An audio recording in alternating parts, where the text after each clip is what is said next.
This Independence Day weekend, kick your party off with a bang. DeWeather Center presents the first annual DeWeather Cares Charity Softball Classic, presented by the National Racing Network. The Palmerton Boobies, DeWeather Center Bluecocks, Blue Mountain I-95ers, Pocono Front Platers, Schuylkill County Crackers, Reading Nurses, Catasauqua Blue Tits, and Beltsville Lake Monsters will take the field in Emerald. Find out more on Facebook at DeWeather Center. DeWeather Center, offensively accurate. When you want to be the best, you can't settle for the rest. There's a reason that Makoni Setup Shop is trusted by more virtual and real-world tracks and companies than any other setup shop in iRacing. With partners such as Stafford Motor Speedway, the Nashville Fairgrounds Speedway, Five Flag Speedway, Speed 51, and more. When you want something done right, you go to the experts at Makoni Setup Shop. With setups available for most series on both asphalt and dirt, built by a team of professional builders consisting of some of the top talents on the service, Makoni Setup Shop LLC has what you need to hit the track with confidence. Head over to MakoniSetupShop.com and learn why Makoni Setup Shop is the official setup shop of Richmond Raceway Esports and is partnered with some of the largest names in virtual and real racing. And remember, at Makoni Setup Shop, there are setups, but your victories. If there's one thing every car guy hates, it's cleaning the garage. Do you want to take most of the time and hassle out of that job? Then call Zone Garage of Eastern Pennsylvania and New Jersey. Agnes and her crew will have your garage, shop, basement, or even your porch looking great all the time. With unique patterns and designs, plus the ability to incorporate your logo or any artwork, your space will never have looked better. Installation is done in 1 day, guaranteed, and Zone Garage offers a 20-year warranty on the top coat. Their coatings are durable, anti-slipped, and impact resistant.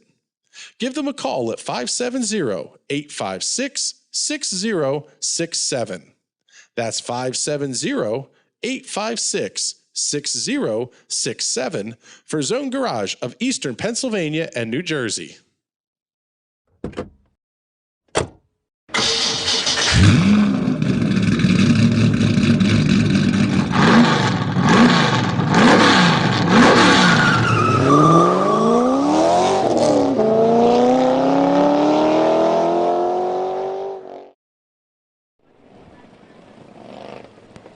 Welcome you live to the Linda's Speedway. For those of you watching at home on the National Racing Network and for those of you at the racetrack, it is a very special night, the Ehrman Faulk Memorial here on a very, very, very, very windy evening at the Linda's Speedway. But we've got a great night of racing action in store for you. And right now, the All-Star Slingshots, they're on track for their time dash. We'll explain that in a second, but they're here tonight. They've got a doubleheader, 2 15-lap features, and the junior Slingshots, 7 of them here as well for a 20-lap feature later on in the night.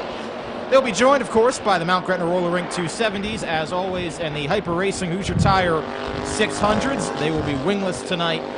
And, of course, the Ehrman Faulk Memorial with the Central PA Legends making their 2021 debut. They'll have the 25-lap feature. That'll be the nightcap. So much great racing action ready, and we've got the camera crew out. We are ready to rock live from Linda's Speedway. And if we don't blow away by the end of the night, we're going to try to take you through all of it. Glad you are watching at home and at the track. First time dash for the Slingshots has come to an end. 7 cars in the first one, and Tyler Hoke with the quickest time, a 15.579. Andrew Turpin, second quickest at a 15.921, so that's about 3.5 tenths of a second that Tyler Hoke set the quick time by in that first session. Dave Labe, Josh Wyant, Chuck Wary are top 5. Josh Roth and John Heberling round out the 7 that went in that first of 3 time dashes.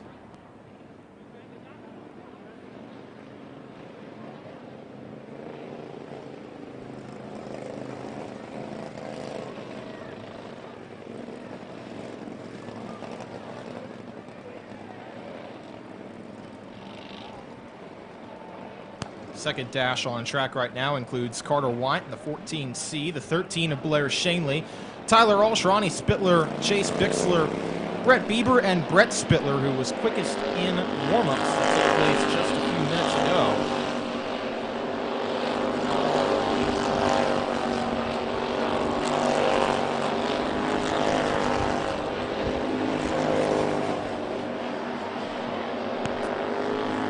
Driver gets 2 time laps in this slingshot. It's basically a group qualifying format.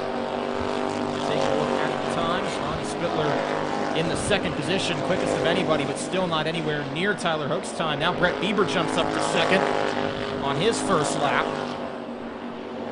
And as the field comes under the checkered flag, we'll see if Bieber has anything for Hoek on lap number 2. He'll come under the flag last, pick up about a tenth of a second, but that's still going to be about a tenth off of Tyler Hoek's quick time. So it's Hoek, Bieber, Ronnie Spittler, Tyler Ulsh, and Brett Spittler now rounding out your top 5. 6 more cars in this final group. Faith Turnbull, Cooper Shanley, Dave Kerrigan, who won the first race here for the Slingshots back a couple weeks ago, Thomas Nettleship, Austin Webster, and Titan Deal. The 6 cars, half a dozen that'll go in this final time dash.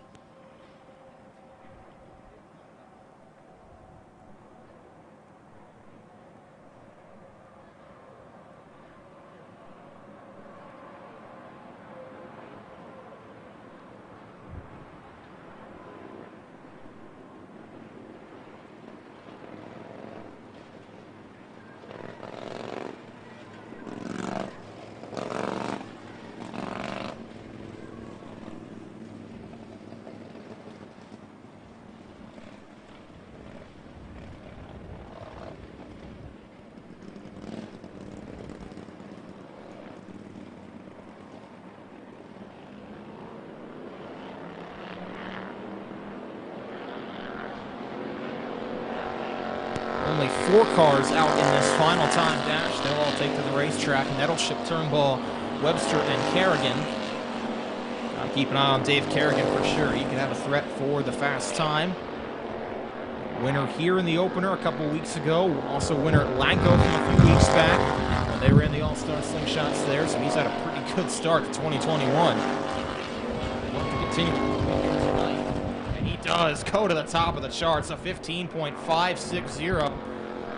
Clears Tyler Hoek by about 200 seconds. Still got a second lap to go. As Faith Turnbull gets a little bit up high through 3 and 4. She'll come across with the 16th quickest time. And Kerrigan does not pick up on lap 2, but he did not need to. He's got the quickest time with a 15.560. Tyler Hoek, Brett Bieber, Ronnie Spittler, and Tyler Ulsh going to round out your top 5. Brett Spittler, Blair Shanley, Andrew Turpin, Thomas Nettleship, and Dave Labe round out the top 10 of the time dash for the All-Star Slingshots.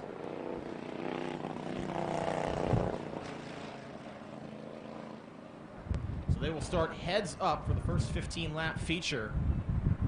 That means Dave Kerrigan, Tyler Hoek going to be on the front row.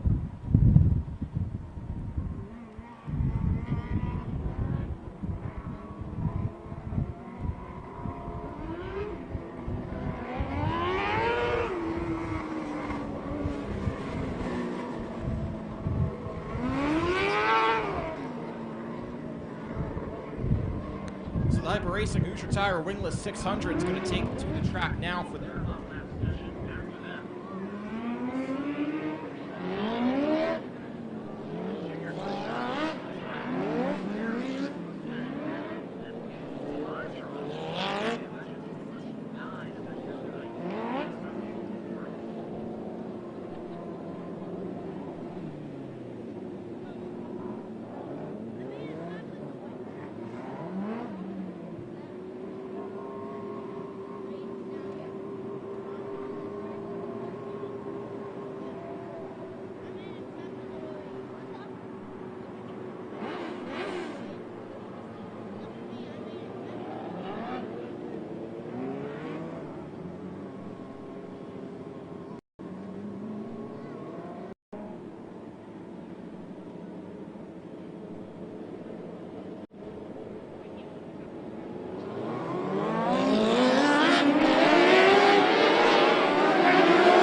car upside down in turn 1. That is Tyler Henry, who went up and over.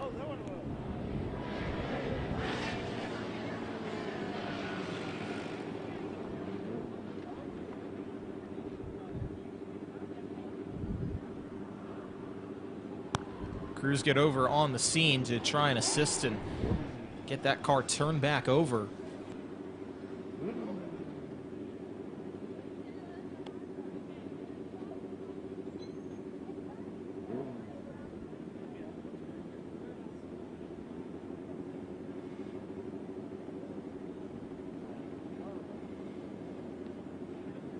Looks like Tyler Henry is okay over there and trying to assess the damage from where I'm stationed at, right under the start-finish line. Tough to see over there in turn 1, but see if they can get whatever damage on that car repaired.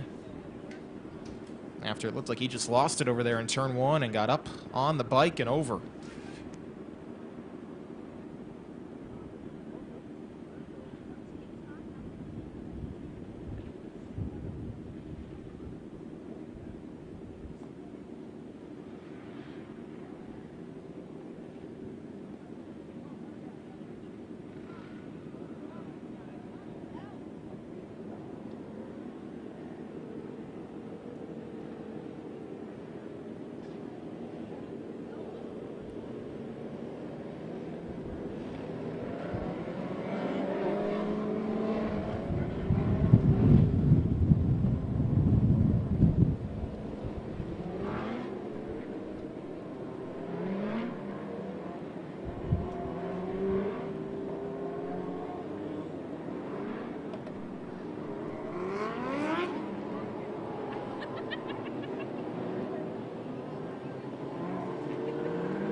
Logan Rumsey to the top of the charts, and pretty fitting. He was the winner on opening night for the Wing 600s. The guy who won opening night for the Wingless 600s, Joey Amante, second quickest to 13.820 with Ryan Kunkel, Richie Hartman, and Garrett Smith rounding out the top 5 for that first session of Hyper Racing Future Tire 600s.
quick timer by 1/1000th of a second. Put back Pat Beeler in the 42 seat at the top of the time charts. 1/1000th of a second, 13.636, back to a 13.637 for Logan Rumsey, Brendan Heiss, Joey Amante, and Ryan Kunkel. They complete your top 5 at the conclusion of Wingless 600 practice.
Shot in 10S with the quickest time for the junior Slingshot.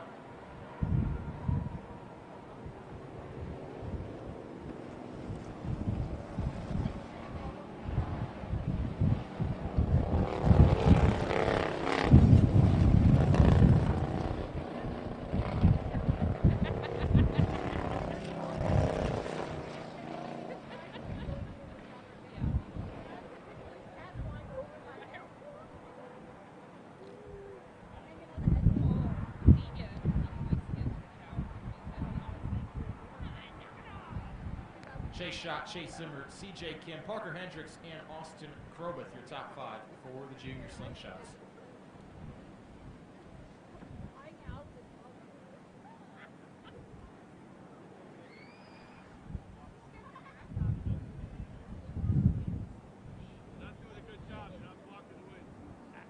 Race fans, it is that time. If you could all please rise. Gentlemen, please remove your hats.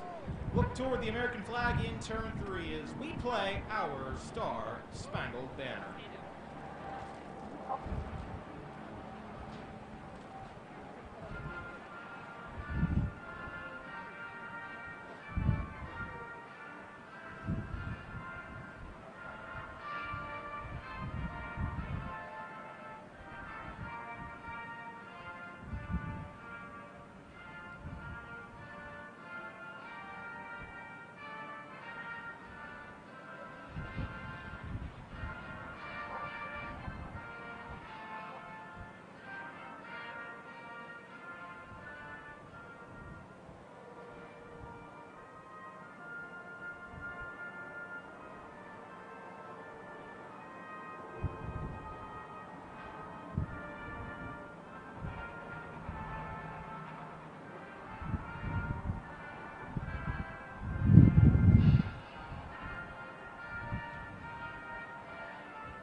That American flag, she's getting a workout tonight, that's for sure. It is a windy one for Linda's Speedway, but we're just about ready to go racing. I'm Casey Kreider, here to take you through all the action. Chris and Magda on site tonight coverage of this Ehrman Faulk Memorial. Going to run the track a little bit here will the Packer cars before we have Legend time trials. Once again, 29 of them here. They'll go 2 at a time for 2 laps.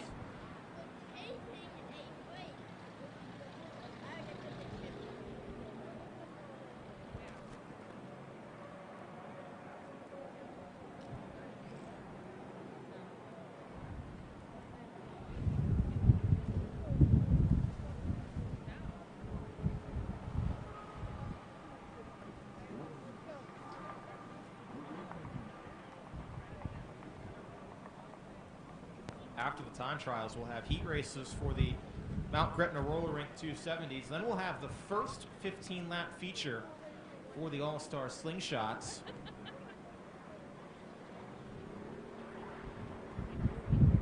Junior Slingshots, 600, and Legend heat races then all follow that prior to our intermission.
All right, just about ready to start the time trials for the Central PA Legends. Eric Hurst and Sean Miller are going to be the first 2 on track. They'll go 2 at a time, get the green flag right out of the gate for 2 laps.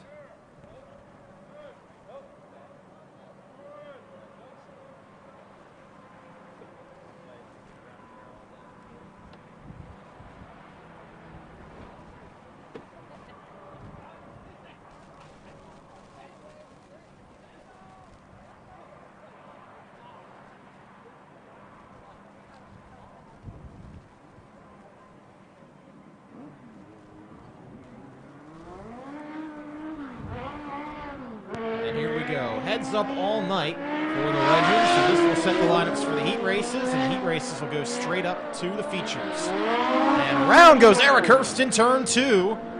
On his first time lap, we'll do a 360 and keep it going. There's still a little bit of gap there between he and Miller. To the white flag, they'll cross it about 3 or 4 car lengths apart. Miller's first lap time is 16.296. See what kind of speed Hurst has on that thing as he gets through 1 and 2 cleanly. Back to turns 3 and 4 and to the checkered flag. First 2 qualifying laps in the books, and Hurst does go quickest despite that spin on lap 1. He beats Sean Miller by about 1/10 of a second, 16.196 his quick time. Cody Outland and Blaine Leppo next to the track.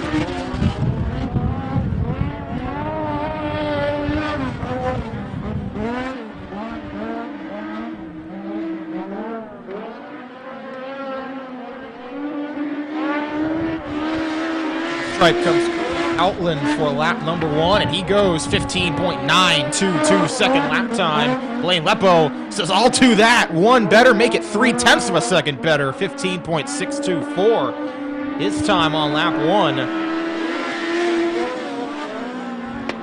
But Outland says I can pick up 0.3 of a second, a 15.619, and Lepo's going to pick up 0.2 for a 15.1 or a 15.417 second lap time. So big pickups by both Lepo and Outland on lap 2, and they will conclude in that order.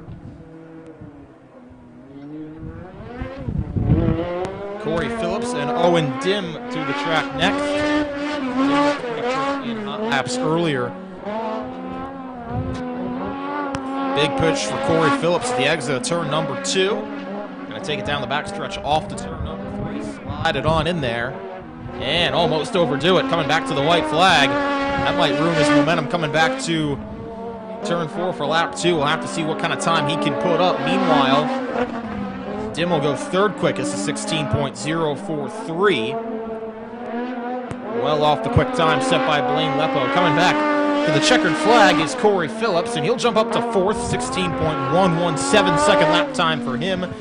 Dim gonna stay third. Great pickup up to 15.626. He picked up nearly half a second on that second lap, but still not able to leapfrog Blaine Lepo or Cody Outland at the top. Scott Musselman in the 11R and Don Stouts, number 48, taking to the racetrack next.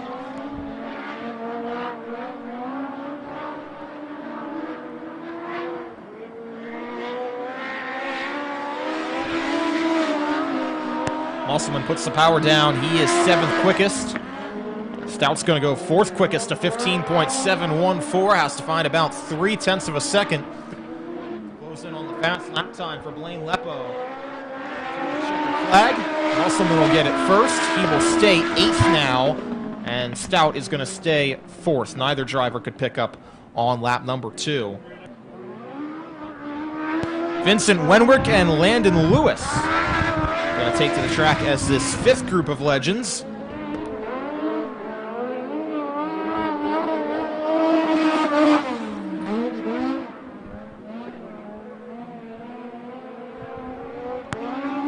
To the white flag for Wenwick. And he will clock in 9th quickest, 16.558 second lap time.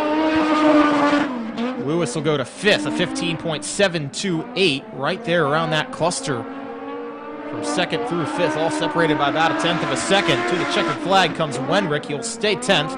Pick up about 0.2 of a second, though. 16.359 second lap time for him. And Landon Lewis picks up 1/10 of a second, up to 4th quickest. 15.629 his quick time. So Billy Workman Jr., defending winner of this race, and the guy that was quickest in hot laps. He could be a good baseline, but he's having to wrestle that thing a little bit through 1 and 2. He's on track with Sean Groft in the 4G. Back to the white flag. Workman Jr. going to get the power down at the exit of the corner, but only go 6th quickest to 15.824.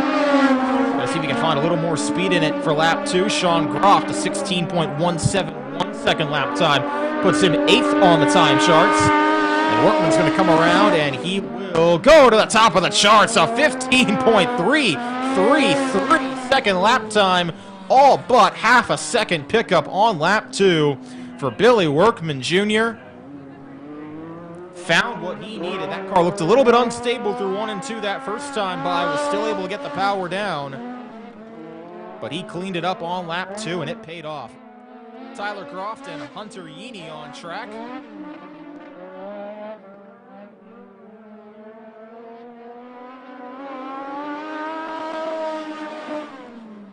White flag in the air. Tyler Groft comes across. 16.101 puts him 7th quickest.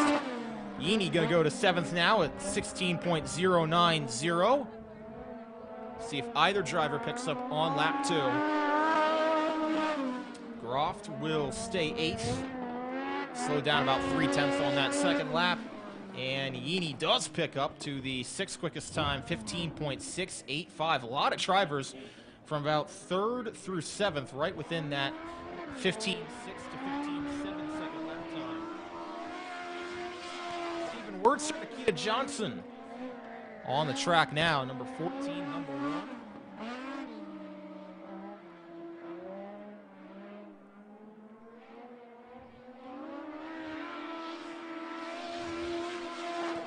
To the white flag. Wurtzer goes 7th quickest, 15.713 second lap for him. Johnson goes 12th, 16.146 second lap.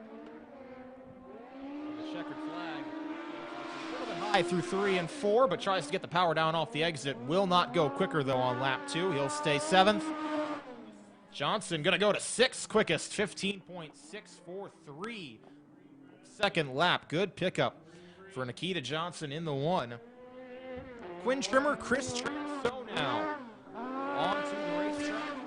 17th and 18th cars out of 29 to take time.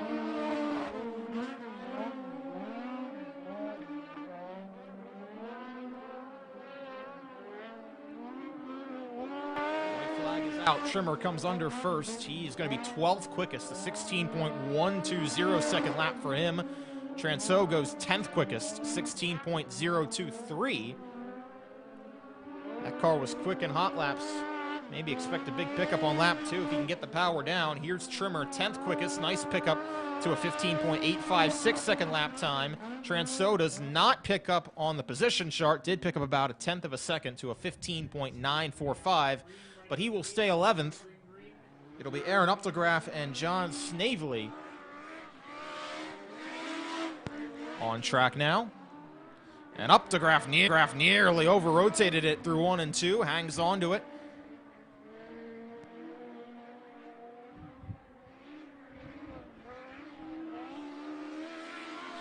And to the white flag, Updegraff, 16.041 second lap time. Puts him 12th quickest. And now Snavely's going to one-up him, go 12th with a 16.002 second lap.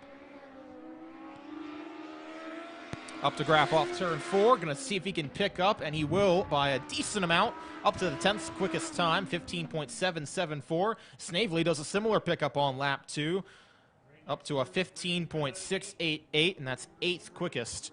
For car number 15, we have 9 left to run, and 2 of them out on the track, or at least one of them. Jonathan Robinson, the 19J. Georgie Swager in the 18J, beg your pardon, on track as well. White flag is up. Robinson goes 14th quickest, 15.993 second lap time. Swager out the exit of turn number 4, tries to put the power down. He will go 15th, 16.099. Robinson picks up about 0.2 of a second, make it 0.3 of a second. 15.761 puts him 12th quickest. Swager's going to stay in the 15th slot with his first lap time.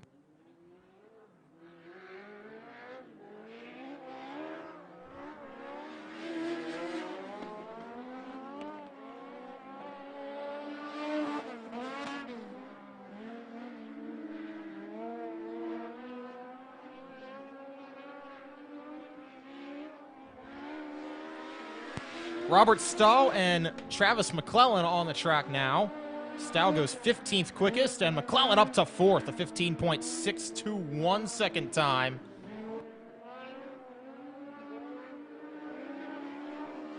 Stahl at the exit of turn number 4 to the checkers will go 12th quickest, 15.731. Good pickup for him. McClellan slows down a 10th on lap 2. He will stay 4th with his 15.621 second lap. 5 cars still to run. Logan Carball, Taylor Watson on track next. Carball showed some speed in hot laps earlier, so if anyone's going to take Billy Workman Jr. off the top of the time charts, could be him.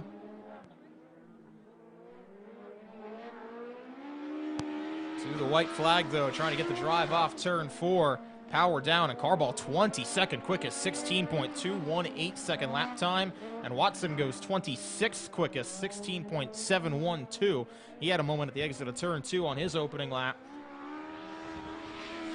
Didn't look like Carball got through 3 and 4 all that well, but does pick up to a 15.887 second lap time. That puts him 16th. Watson improves to 24th, 16.311. Picked up about 0.4 on that second lap.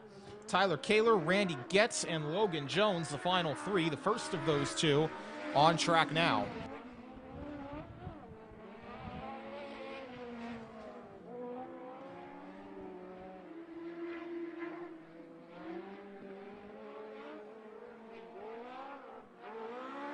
Kaler got big time loose to the exit of turn number 4.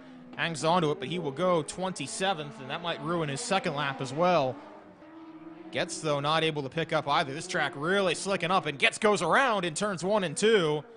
That's going to put us under yellow. And Kaler nearly replicated him in turn 3.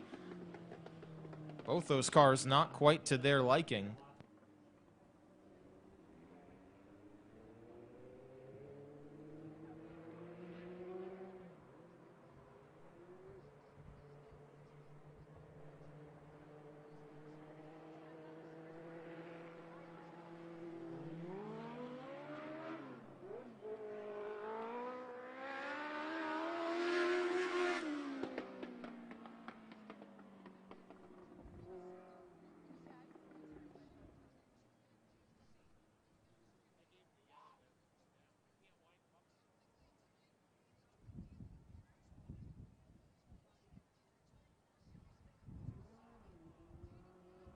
So the only car standing in the way of Billy Workman Jr. being the quick timer is going to be Logan Jones.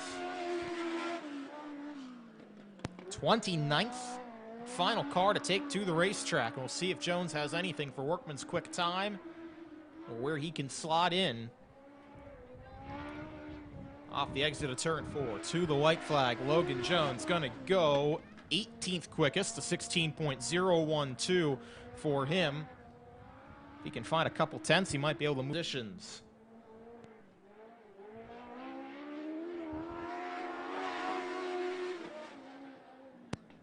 But he will not pick up, slows down about half a second on that second lap. Will stay 18th quickest, and that means Billy Workman Jr., your fast timer for the Central PA Legends of 15.333. Second lap time, Blaine Lepo, Cody Outland, who both went early in that session, second and third. Travis McClellan, fourth, and Owen Dim rounding out the top 5 in time trial.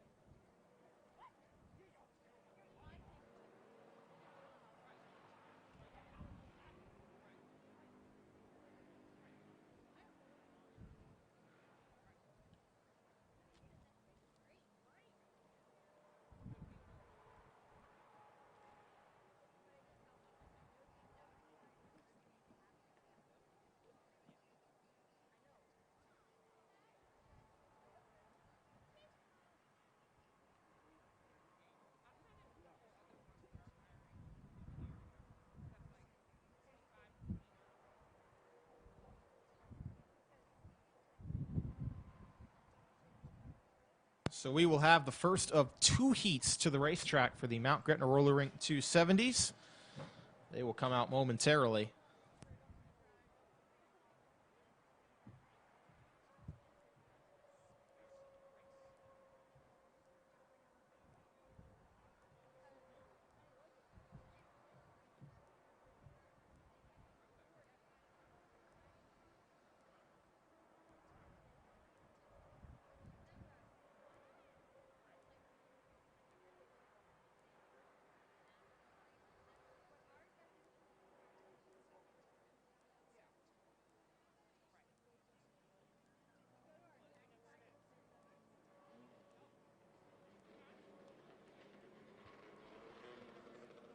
And the lineup will go like this. All will qualify. Top 4 from each heat are going to redraw. And it'll be Christy Swigert starting from pole position. Pete Skias, winner from the first 2 races of the season, will start to her outside.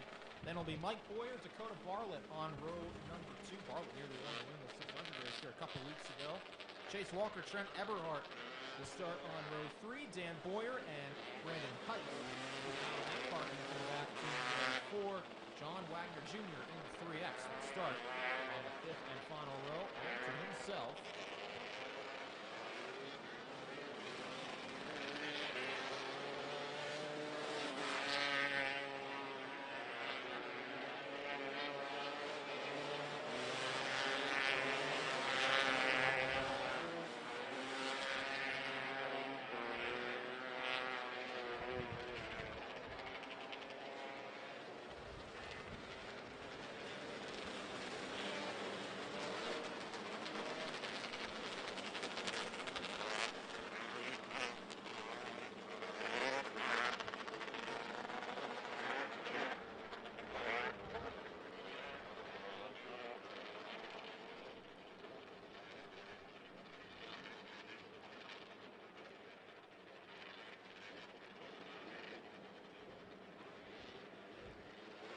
will come back to head starter Mike Fry, and when they do, they will see the 1-to-go signal. Christy Swigert, Pete Steve, starting from the front row.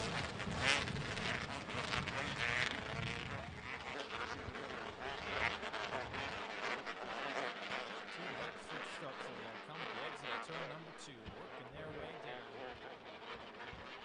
And for the first heat race of the night, Christy Swigert stands on the gas. She and Skias side by side at turn 3. Skias going to clear at the exit of turn 4. He'll try to get around Swigert through 1 and 2. As Brandon Heist goes way up high further back, he and Eberhardt got a little bit too far upstairs the exit of turn 2. They'll fall back in the line further back in the pack. Right out, Cole Carlins has the advantage over Boyer. Down the back straightaway, it's Skias 1, Boyer 2, Bartlett in third, and then Chase Walker, big move around the outside of Christian Swigert. Through to the fourth spot. Regular car is right behind her. Brandon Heist to the inside of Dan Boyer. That for the 6th position.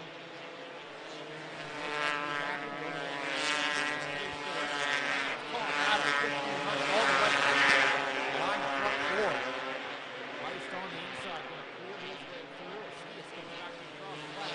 Put it out nearly the front stretch.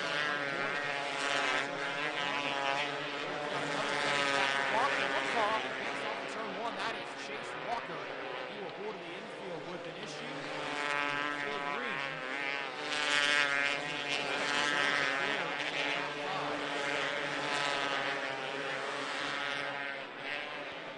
It's all smooth sailing for the time being. Two left to go.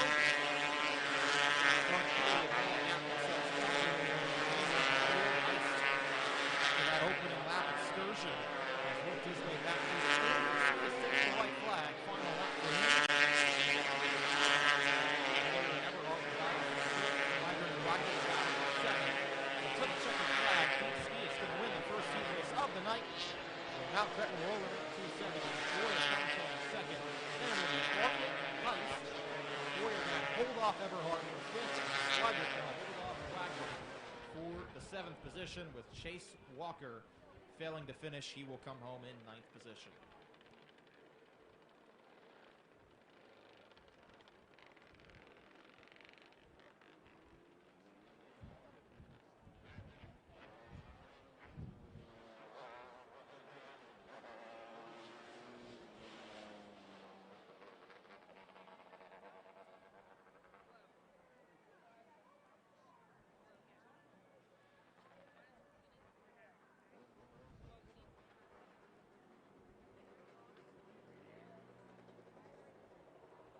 So we'll have the second of 2 270 heat races on the track now, and then we will have the first feature for the All-Star Slingshots. Once again, they have a doubleheader tonight, 15-lapper for them.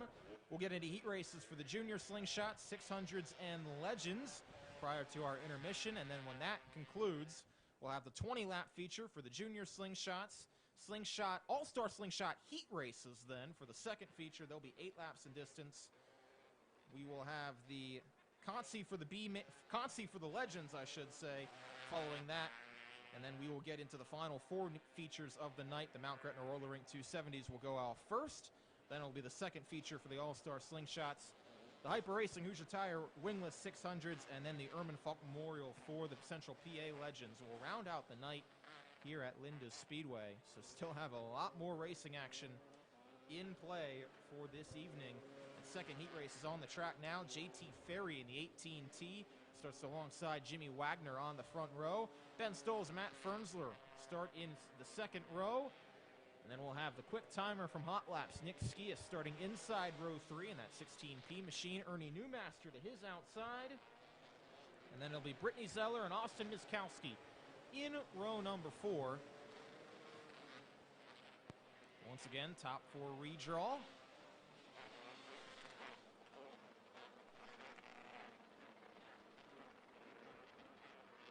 We'll see the green flag this time by JT Ferry. Leads him down with Jimmy Wagner alongside. Green flag in the air. Back to turn 3 we go. Side by side. Ferry's going to clear at the exit of the corner. Stoles gets through the third. It'll be side by side. Skias and Fernsler back to turn number 1. Skias, big drive off the exit of turn number 2. Going to close in on that battle for second, and we've got a spinner, Ernie Newmaster, on the backstretch. Puts us under caution. That car facing the wrong direction at the exit of turn number 2, right after that first caution light on the back straightaway. And it'll be a complete restart. Field did not get a lap in prior to the yellow flag coming out.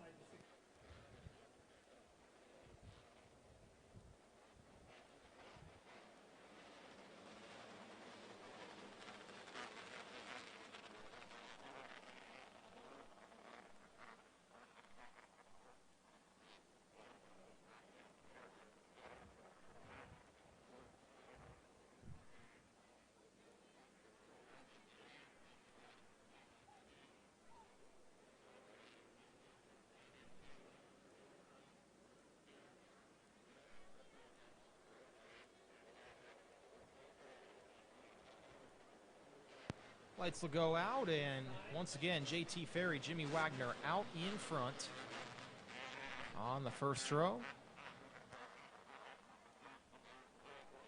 Stoles and Ferns are back on row 2, and Ski is going to once again have to come from the inside of row 3. Here we go.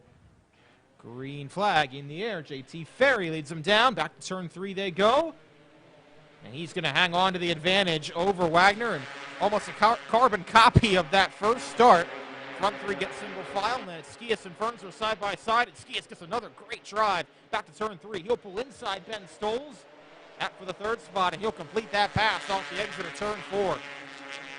Keep an eye on Nick Skias coming to the front, drives to the inside. Jimmy Wagner, power move at the exit of the corner, and he'll try to run down JT Ferry, who's 4 car lengths in front for the race lead.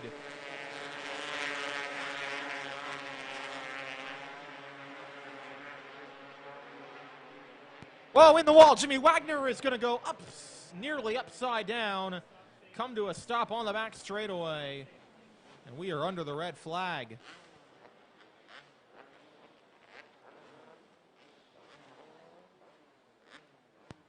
Wagner is okay, but just got too high at the exit of turn 2, it looked like. Got into the backstretch wall and rode it for a little bit. Thankfully, the car never went fully upside down, but wild ride for Jimmy Wagner.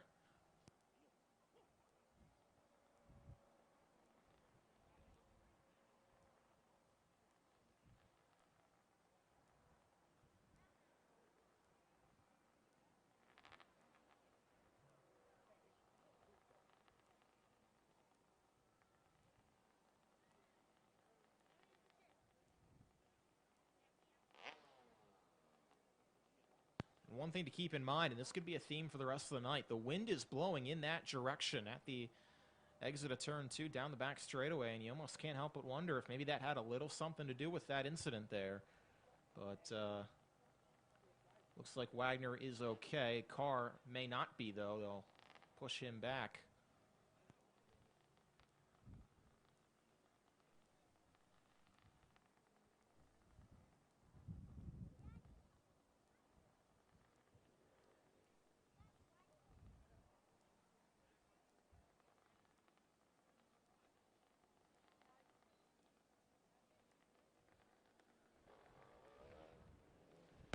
They will push everybody back away as they tow Jimmy Wagner's car back to the pit area. Have to try and get that thing repaired, perhaps for the main event later on in the evening.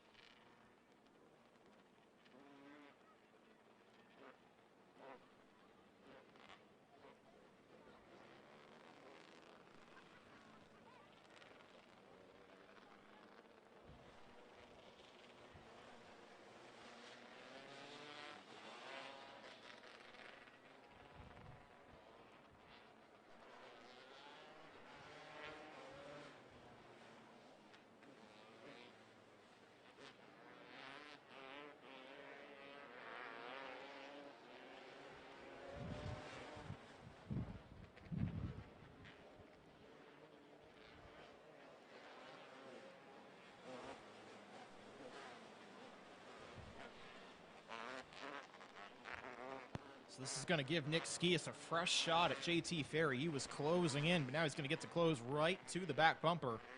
With Stoles in third, Fernsler in fourth, Zeller, Miskowski, and Newmaster completing 7 cars that still remain running.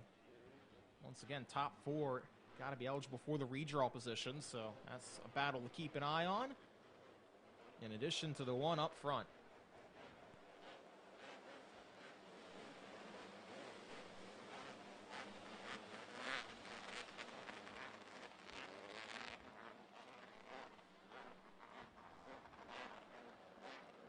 Single file restart. Everybody's going to have to go to the outside of that orange cone on the backstretch right before the start zone. Here we go. Green flag back in the air. Nick Skias going to right away try to jump to the outside. Get a bit of a run off the bottom of turn 4. Now he'll go outside Ferry off the turn number 1. Ferry makes that bottom side work. Going to try to get enough of a drive, but you can see the power on that 16 of Skias. Close that gap down the backstretch as Fernsler got big time loose. The entrance to turn number 3, held onto it and held his track position, but lost quite a few car lengths to Ben Stoles in third. Ferry hangs on out in front by about 2 car lengths over Skias as they come back to the flag for halfway. Ferry able to hold that gap for the time being. Got a little bit up high, though. That allowed Skias to close. And now back to turn number 1 they'll go. Ferry on the inside. Skias on the outside. Going to crisscross the exit of the corner. But stay single file. Skias not able to pull alongside. Now he will throw it into turn number 3. And on the bottom side, get through to the race lead at the exit of turn 4. Put Nick Skias to the front. JT Ferry, though, not going away quietly. They'll come back to turn number 3. Gap about 2 car lengths. And now Ferry falls off the pace just a little bit, and we've got a caution as Fernsler's around on the backstretch off the turn number 3. That's going to put us under caution with 1 lap remaining.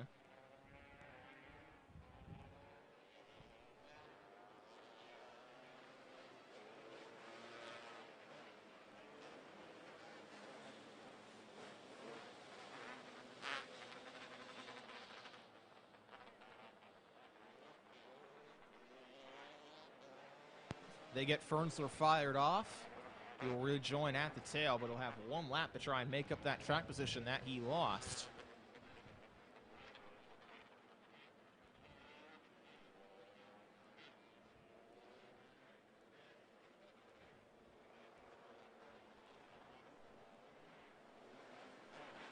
All right, here we go. 1 to go signal going to be given, and it's going to be a green checker finish. Green and white going to come out simultaneously. And here we go. Nick Skias, JT Ferry, Ben Stoles, Brittany Zeller, Austin Miskowski, your top 5. With Fernsler, Newmaster, 6th and 7th. Green and white flags in the air. Skias pulls away by about 3 car lengths back. Turn number 4 and out to turn number 1. Battle's going to be on for the 2nd spot between Stoles and Ferry. But it's going to be Nick Skias joining Dad as heat race winners for the Mount Gretna Roller Rink 270s. Ferry hangs on for 2nd. Stoles in 3rd. Zeller leads a 3-car battle across the line for 4th. Fernsler rounds out the top 5 with Miskowski 6th. And Newmaster coming across in the 7th position. Jimmy Wagner did not finish after his incident on the 3rd lap.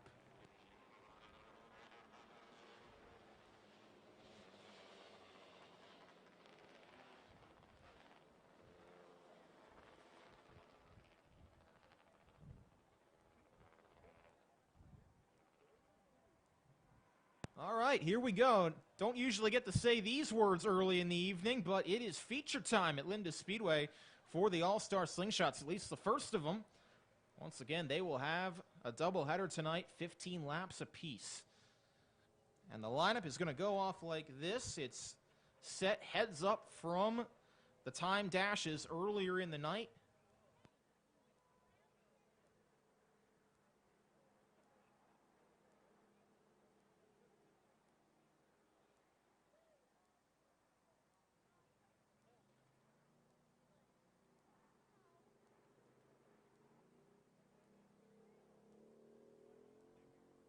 So the lineup is going to go off like this. Dave Kerrigan, who was quickest in that quick dash and has won pretty much everything in the Slingshot so far this year, at least in the opening race at Linda's. And Atlanco starts from the pole position. Tyler Hoke will be alongside with Brett Bieber and Ronnie Spittler starting on row number 2.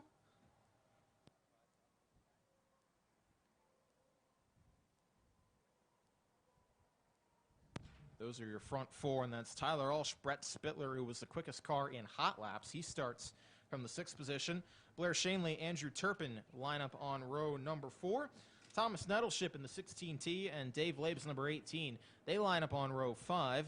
You'll have Austin Webster, Josh Wyatt. They make up row number 6. Chuck Wary, Joshua Roth on row 7. Chase Bixler, Faith Turnbull in row 8. Carter White in the 14C and John Heberling in the 29 start in row 9. And 10th and final row on the grid will be made up by Cooper Shanley in the 73 and the 64D of Titan Deal. That's how the lineup is slated to go. Deal not going to be out there, doesn't look like, so we'll have 19 cars, 15 laps.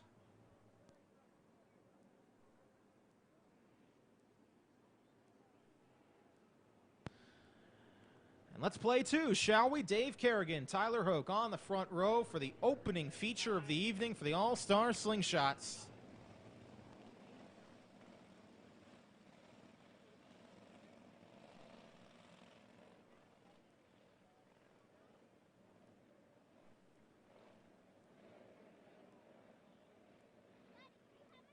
Here we go. Dave Kerrigan, Tyler Hoke. Can anybody beat Dave Kerrigan? That might be the question tonight. From the pole position, Brett Bieber's going to try to give him a shove back to turn number 3 as the green flag's in the air. We're underway with feature 1 for the All-Star Slingshots.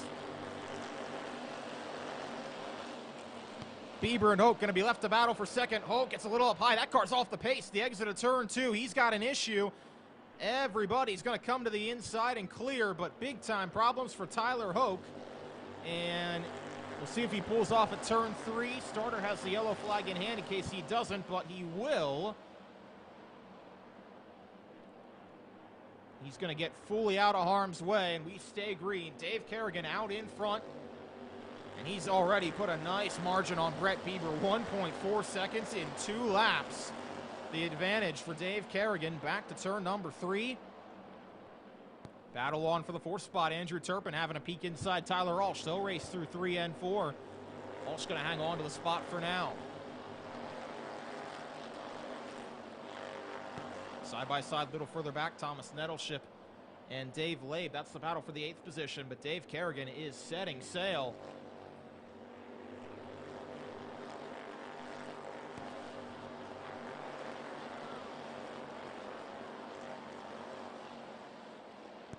Everybody pretty well nose to tail from about Spittler on back in the 3rd position. But Dave Kerrigan just leaving everybody in the dust so far. Brett Bieber trying to keep pace, but through 5 laps, Kerrigan has put a 2.6 second advantage on car number 32, and he just ran the fastest lap of the race that last time by, and he backed it up with another one. Getting better and better out in the wind. Side-by-side battle back to turn 1. Faith Turnbull trying to work her way up through the field. She's outside of Josh Wyatt. Back to turn number 3. She'll complete that pass. Kerrigan likely going to get to lap traffic by the end of this thing, but he's hoping to have a big enough gap to the point it won't matter. Coming back to the cross flags. 8 laps down, 7 laps to go.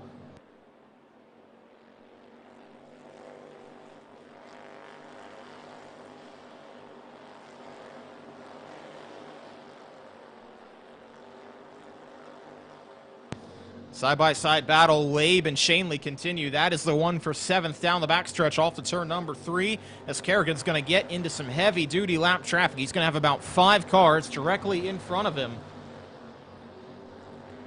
You'll see the open palm of Mike Fry this time by. And with more than a straightaway lead to play with, Kerrigan going to work through lap traffic. It's 4.5 seconds nearly to be exact between he and Bieber. Clean and green through 11 laps, and Tyler Hoke, who started outside of the front row, we'll never know what kind of challenge he would have had for Kerrigan in this first heat race, but nobody else has had anything for car number 3. Back to 3 laps to go. He'll work inside Austin Webster, that for the race lead. Tyler Walsh continues to have about a car length advantage on Andrew Turpin for fourth. That's the closest battle furthest up in the field. Dave Labe going to try and work his way inside Brett Spittler. They'll race side by side at the exit of turn 2 for sixth. But 2 laps to go for Dave Kerrigan. Side by side with the lapper. He'll clear back to turn 3. A little bit of contact further back. Faith Turnbull got together with Chuck Wary. Everyone keeps it straight. And the white flag is in the air. 1 lap to go for Dave Kerrigan. He has put on a clinic. 4.64 seconds. The gap back to turns 3 and 4. A lot of traffic contact as they come to the checkered flag. Dave Kerrigan takes the twin checkers first. Goes 2 for 2 to start the season in the All-Star Slingshots at Linda's Speedway. Brett Bieber comes home second. Ronnie Spittler third. Andrew Turpin and Tyler Walsh round out the top 5 for the All-Star Slingshots.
Dave Kerrigan, your winner in the All-Star Slingshots. And Dave, that really wasn't even close. Dominant performance for you once again.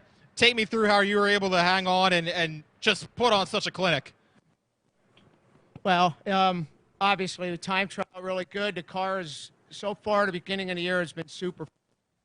You know, it can go up and down all season. It's a long season. I'm just glad I'm able to take advantage of this early in the year. Can you make it 2 for 2 tonight? You know, I'm going to try. I'm going to try my hardest, and got to get through the heat, and we'll see what happens. We'll see what happens. Dave Kerrigan, your winner for the first feature of All-Star Slingshots.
So Dave Kerrigan, 2 for 2 to start the season at Linda's Speedway, and he will go for 3 for 3 tonight. We'll go back into heat races now.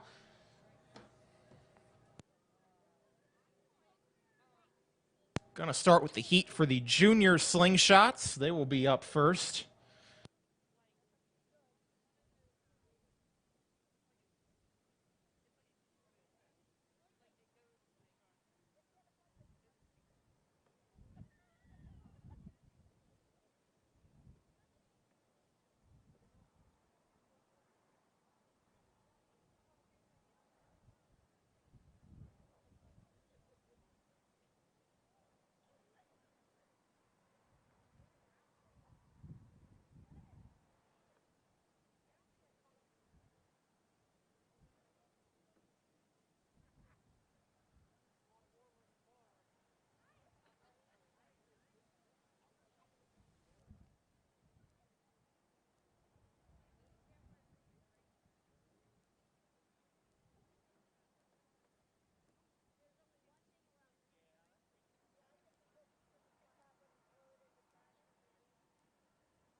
One trip to Seidel Victory Lane, Seidel Hyundai Victory Lane, I should say, down. 5 trips to go.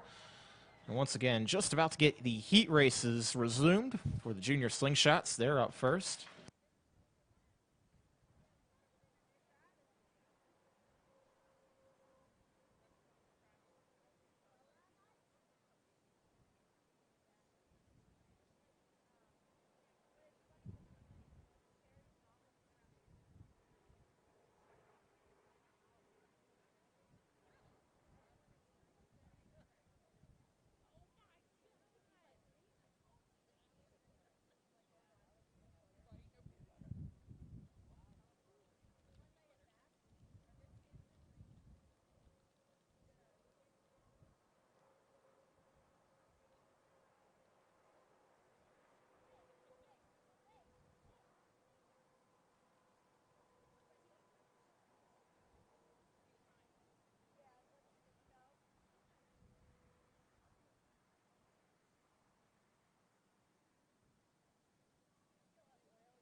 Okay, it's going to be half a dozen junior Slingshots. Colton Williams in the 911 C&O show, so it'll go off like this. Chase Schott and Chase Zimmer going to be on row 1 together with Hayden Kim, Parker Hendricks on row 2, CJ Kim and Austin Krobeth on row 3. Here we go. 8 laps. Going to be a heads up, so if you win the heat, you're starting out in front for the feature.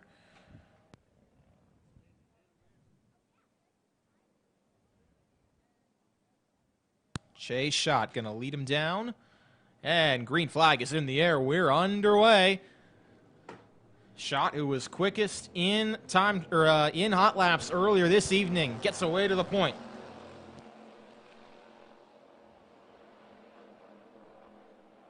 And everybody singled out down the backstretch. Zimmer in second, Hendricks in third. Good move on the outside from Krobeth to get through to the 4th position.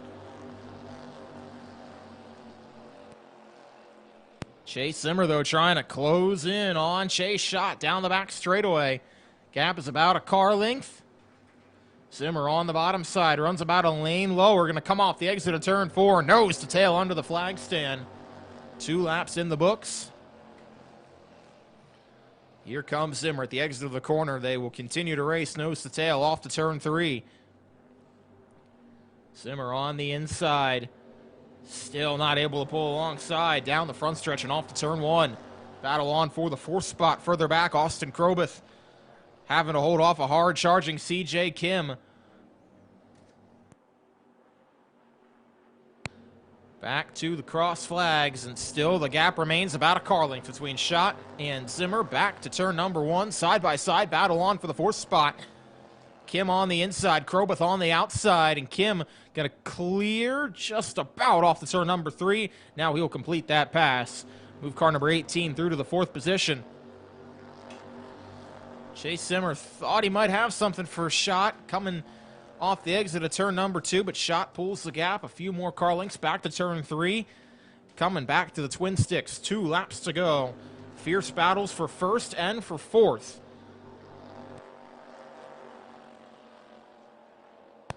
But nothing materializing for the time being. Storm is brewing, but I'm not sure it's going to come to fruition.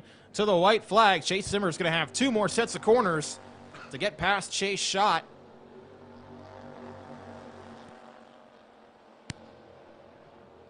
Coming through 3 and 4. Schott going to try and hang on for 1 more set of corners. Battle's going to be on for 3rd behind, but Chase Schott's going to hang on for the heat race victory. Zimmer comes home 2nd. Hendricks is going to hang on for 3rd in front of a 3-car battle. CJ Kim in 4th. Austin Krobeth in 5th. Hayden Kim will come across in the 6th position.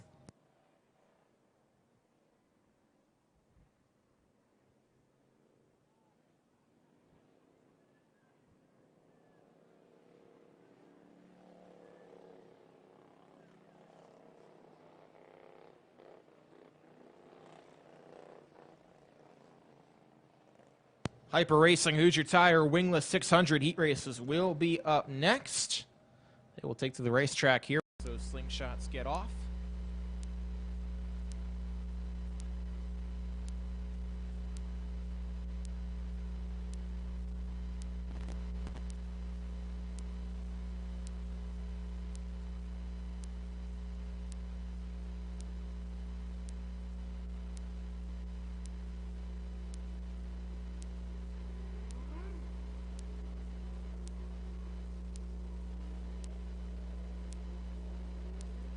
.22 cars split into two 11-lap heat races.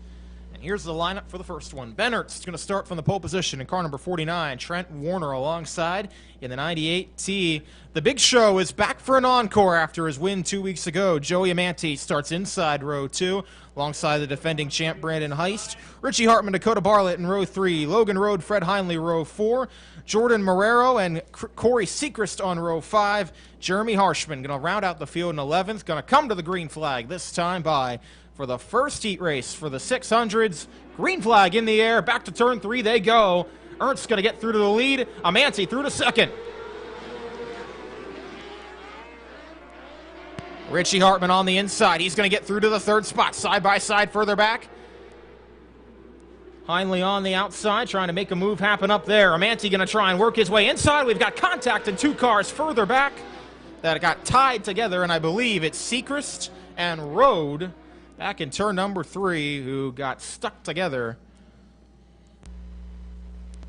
Joey Amante was getting ready to make that pass on Ben Ernst. So they came back to turn number 1, but he's going to have to try it again.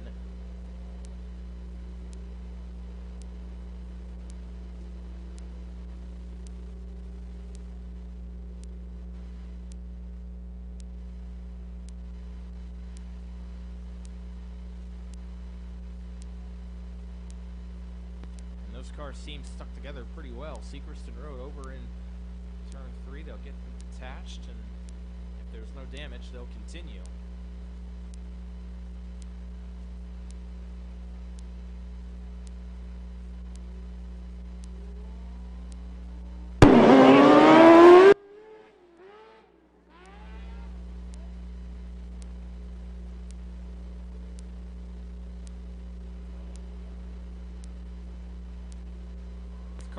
Both cars going to fire away and rejoin to the back of the pack. And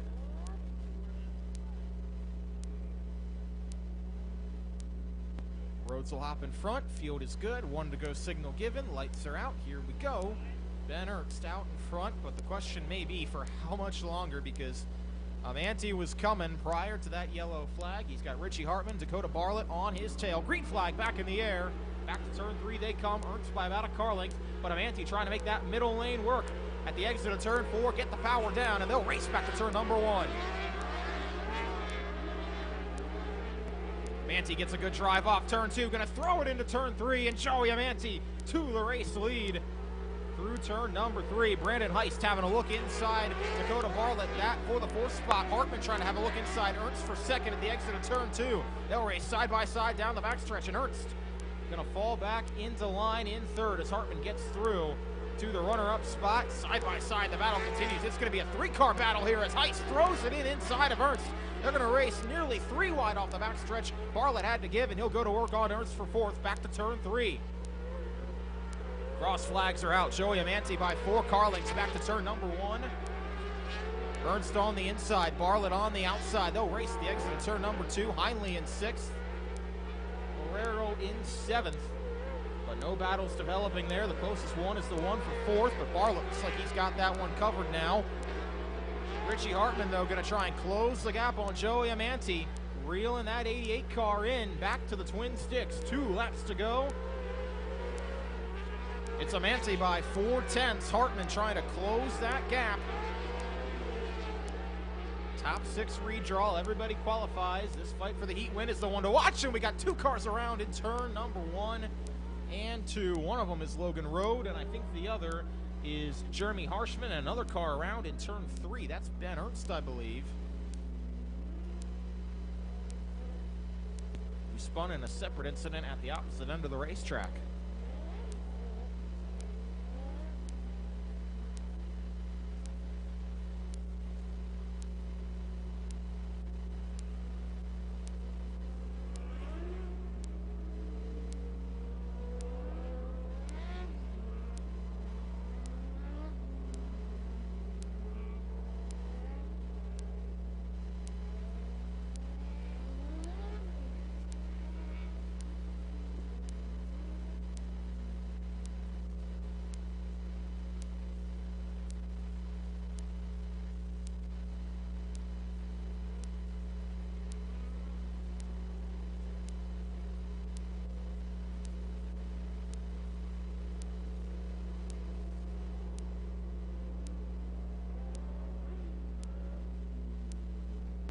green-white checker to finish heat race number 1. Joey Amanti out in front, but Richie Hartman was closing. It's going to come down to the restart. Joey Amanti won the feature 2 weeks ago on a late restart, coming from 3rd to 1st. Can he hang on for heat race number 1 on this one? Green flag back in the air. And Amanti by 2 car lengths back to turn 1. Making that middle line work. Hartman trying to get the bite off the bottom. He's right there. Back to turn number 3. Going to be 4 cars under a blanket, but the battle between 1 and 2 is the one to watch. White flag in the air. Amanti on the middle. Hartman on the bottom. Bartlett goes way high. He's going to race side by side with Hanley down turn number 3. But to the checkered flag, Joey Amanti is going to win heat race number 1 over Richie Hartman, Brandon Heist. Bartlett hangs on for 4th. Hanley comes across to ride out the top 5. Jordan Marrero, Corey Sechrist, Ben Ernst, Trent Warner, and Logan Rode, your top 10. Jeremy Harshman rounds out the field in the 11th position.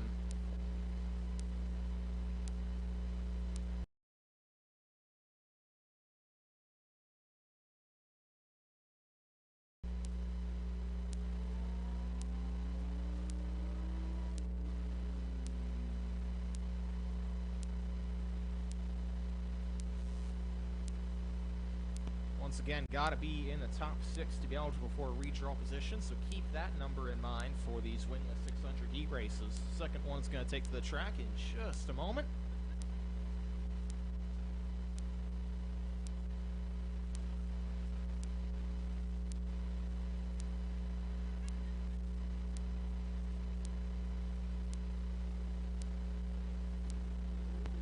Here we go. Lineup goes off like this. Hunter McFadden, Pat Beeler, quickest and hot laps on row 1. Sean Dove, Matt Warner in row 2. Logan Rumsey, Brett Conkling on row 3. Garrett Smith, Ryan Kunkel, row 4. Connor Sheffield, Tyler Henry from that flip in practice is back to start in the 10th position. Dustin Degler rounds out the grid in 11th.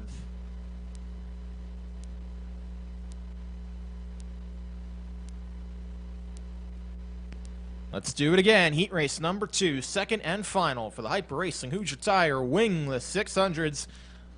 Hunter McFadden, Pat Beeler on the front row. Green flag in the air. The front 2 race side by side, and there's contact between Beeler and Sean Dove. Nothing Dove could do there as he was trying to cut to the inside.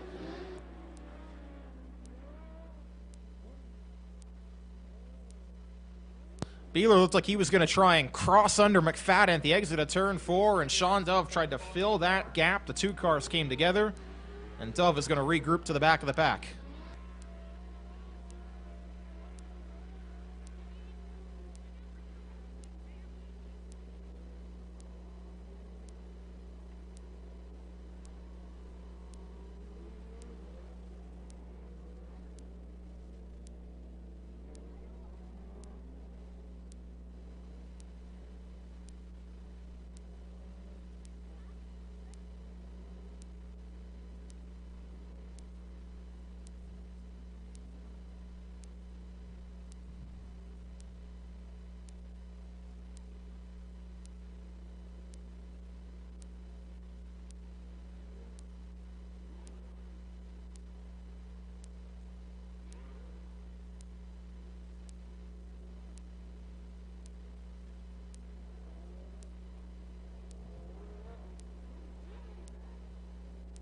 One to go, signal is out. Let's try it again. Hunter McFadden on pole position. Pat Beeler to his outside. Now it's Warner and Rumsey on row 2.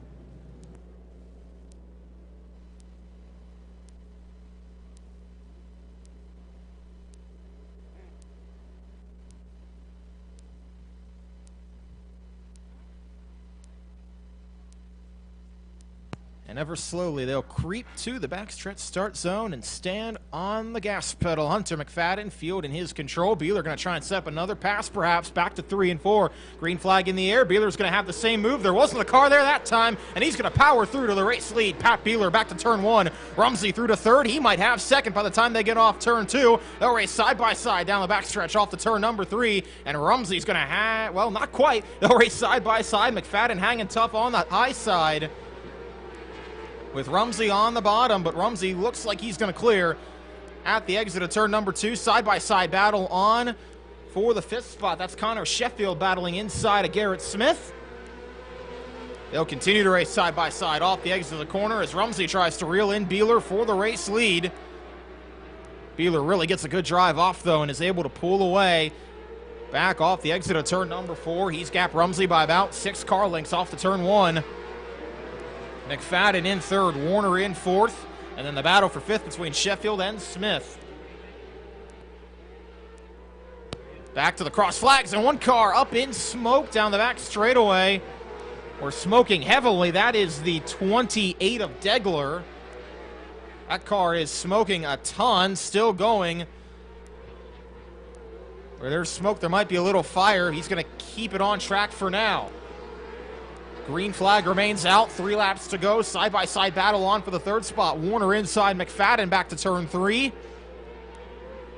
Rumsey's going to need a big last couple laps to try and reel in Beeler. Not sure it's going to happen, but that battle is raging for the third spot.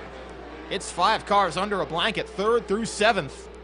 McFadden has it, and everybody else behind him wants it. White flag in the air, 1 lap to go for Pat Beeler. First race of the season for him at Linda's, and he's trying to do everything tonight. Quick hot lap timer, win the heat race, and maybe parlay that into a feature win. We'll have to see, but checkered flag is in the air. Heat race number 2 goes to Pat Beeler. Rumsey hangs on for second. McFadden, Warner, and Sheffield round out the top 5 with Smith, Kunkel, Conkling, Dove, and Henry. Your top 10, Dustin Degler. Those issues did not finish. Try to get him back out for the A main later on tonight.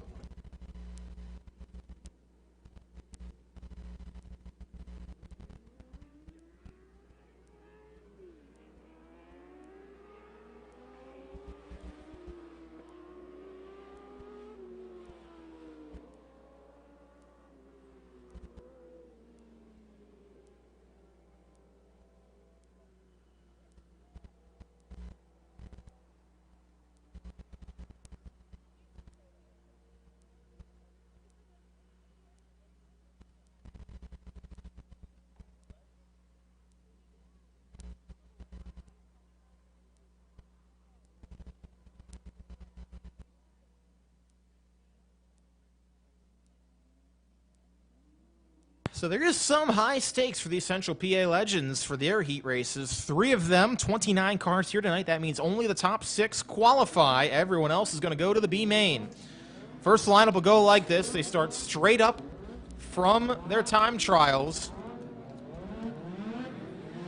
So here we go. Billy Workman Jr. going to start on the pole position alongside Travis McClelland. On the outside of row 1, Nikita Johnson, Steven Wurtzer in row 2, Aaron Updegraff, Logan Carball in row 3, Georgie Sweger, Sean Groft in row number 4, Taylor Watson, and Tyler Kaler in row number 5. Green flag in the air. We're back underway. First heat race of the night for the Legends, and Workman McClellan race side by side under the flag stand off the turn 1. McClellan's going to clear. He's going to get through to the race lead, and here comes Wurtzer inside of Workman at the exit of turn 2. They'll race side by side. Updegraff further back trying to make something happen. Workman going to shut the door for the time being and go to work on McClellan for the advantage. Side by side, it's Carball and Updegraff back to turn number 1. That's the battle for 5th. Both cars in the transfer spot right now. Taylor Watson, the first car on the outside looking in. Georgie Swagger did not start. So we've got 9 cars for 6 spots. And right now the front 6 have about a 3 car length advantage on 7th. Side by side, battle on for 2nd. Wurtzer going to have another look inside. Workman back to turn 3, but Workman on the outside going to hang on to the spot for now. McClellan continuing to try and get away at the exit of turn number 2. He's put about 0.6 of a second. About 4 or 5 car lengths on Workman Jr. back to turn number 4. And the cross flags from head starter Mike Fry. It's McClellan first, Workman second, Wurtzer third, Johnson, Updegraff, and Carball. Your top 6. McClellan just turned another fast lap, fastest of the race so far, and around goes Carball in turn 1. You could see that coming. That car was sliding before he even got to the corner. And finish it off the entrance to turn number 1. That's a tough break for Carball. He was in that 6th and final transfer spot when that took place, and now he'll have to restart from the 9th position.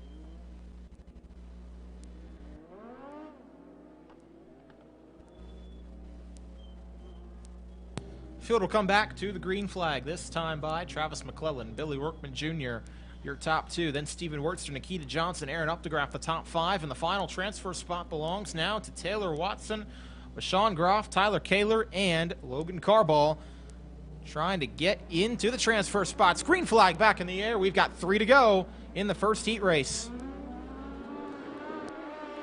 Carball instantly going to work on the outside, making his way past Kaler. Now going to try to maybe work inside Groff. Couldn't get the momentum up off the corner, though. Groff shut the door. Front 5, 6, 7 all stay single file. 2 laps to go. McClellan by 2 car lengths. Back to turn 1. Here comes Carball now inside Groff. Keep an eye on that battle for the transfer spot with Taylor Watson right in front. Carball is going to have to clear quickly, though, if he wants a shot at that 6th position. And here comes Workman now to the inside. He got a good drive off turn 4. He'll try to go to work on McClellan for the win. Back to turn number 3. Workman gives McClellan a shot. Back to turn number 3. And here they come to the checkers, side by side, to the stripe. Give it to McClellan by inches on Billy Workman Jr. in heat race number 1. If that's a sign of things to come, stay tuned. McClellan by 4/100ths of a second beats Billy Workman Jr. to the flag. Steven Wertzer, Nikita Johnson, Aaron Updegraff, and Taylor Watson held on for the final transfer spot with Carball, Groff, and Kaler all heading to the Consi along with Georgie Swager, who did not start that heat race.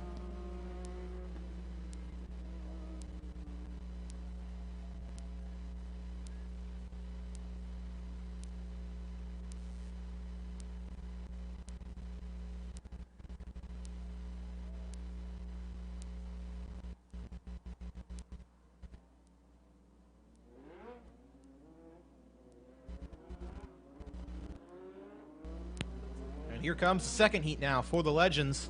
9 cars deep this one. Blaine Lepo, second quickest timer in time trials earlier this evening, starts in the pole position. Owen Dim in second. Then Hunter Yeaney, Don Stout, beg your pardon, start on row 2. Jonathan Robinson, Chris Transo in row 3. Tyler Groff, Eric Hurst in row 8.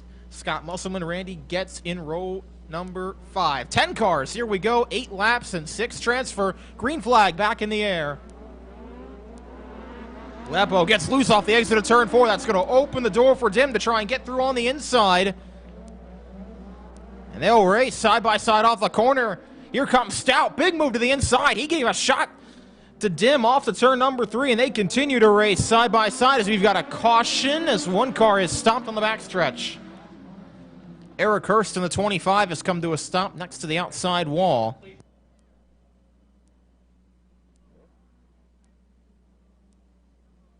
That battle for the lead got heated there between the front 2 and 3. Don Stout made a great move from the outside of row number 2.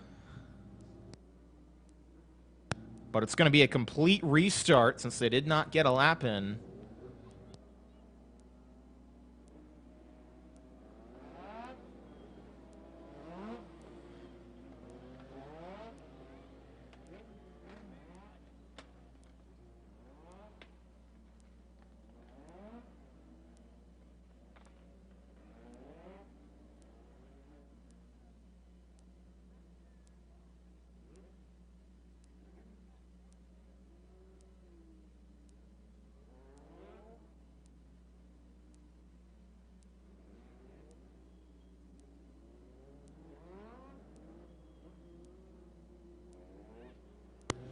They're going to bring out the hook here for Eric Hurst. A tough break for him, and have to see if there's any way they can get him back out for the B main following intermission.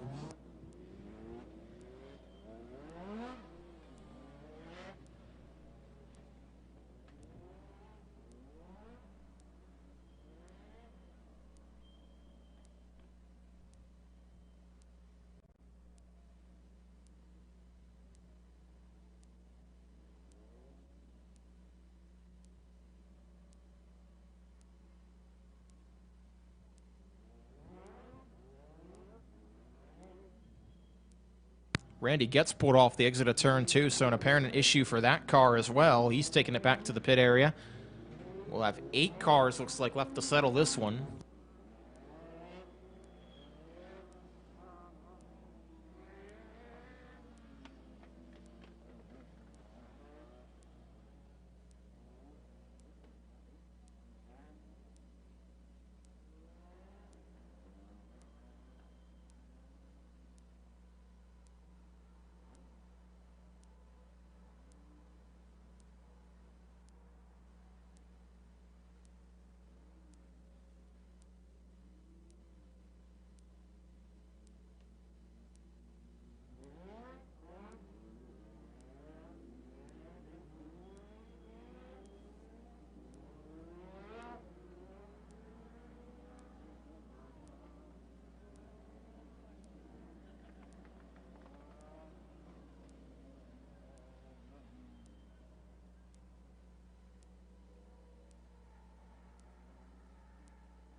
So 1 to go signal gonna be given, and we'll try it again.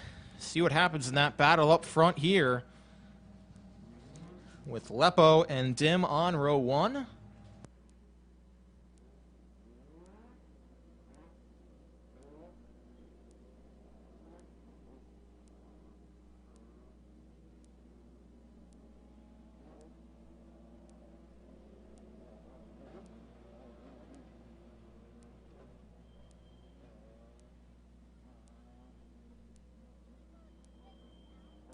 And here we go. 8 cars, 8 laps, 6 spots to transfer. And here it goes. Lepo and Dim once again on row 1. And keep an eye on Don Stout. Made some big moves from the outside of row 2 as the green flag is back in the air. Lepo is going to clear Dim back to turn 4. Dim's going to try and come back under him, though, as they're 3 wide under the flag stand. Transo, big move on the inside. He's going to get through to the 4th spot. And a little bit of contact there. Stout to the back bumper of Dim. Way up high. Further back goes Yeaney in the 25. That's going to allow Robinson to get through to 5th. Lepo continues to hold his advantage. Dim on the inside. Trying to see if he can make something happen. And Don Stout looking up top. Yeaney is going to nose it into the tire inside turn number 3 as that car slid. That's going to bring out the caution.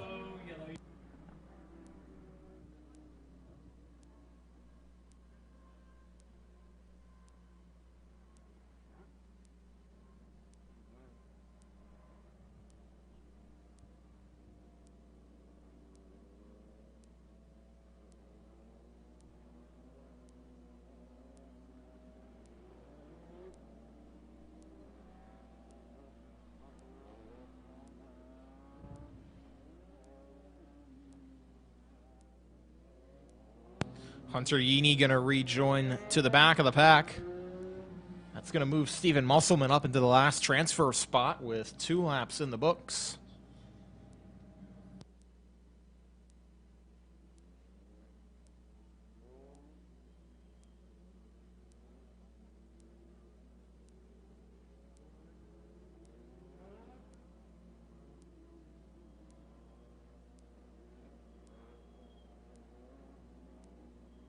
Lights are out. Be a single file restart. Now we'll have to see if Owen Dim has anything for Blaine Lepo on a single file start. Stout in 3rd. Transo in 4th. Jonathan Robinson rounding out the top 5 with Steven Musselman in the last transfer spot.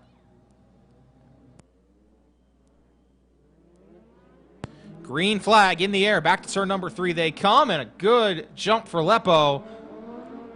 Back to turn number 3.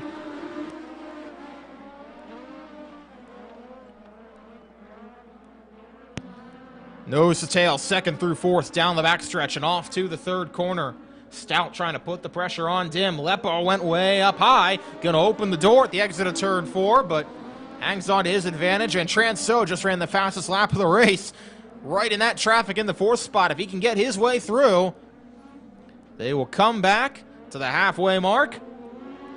Transo on the bottom side. Good drive off the bottom of the corner. He's going to get through, or at least try to get through to the 3rd spot as they race side by side off the exit of the corner. Stout can't get the grip down and move Chris Transo up to the 3rd position. Now he'll try to go to work on the front 2. Lepo continues to hold his advantage with 3 to go. Dim in 2nd. Transo in 3rd. Front 5 have gapped themselves. It's going to be Musselman and Yeaney, the battle for the last transfer spot with 2 laps to go. And here comes Dim having a look to the inside of Lepo as they come off turn number 4. And around goes Yeaney in turn 3. That's his 2nd incident with 2 laps to go.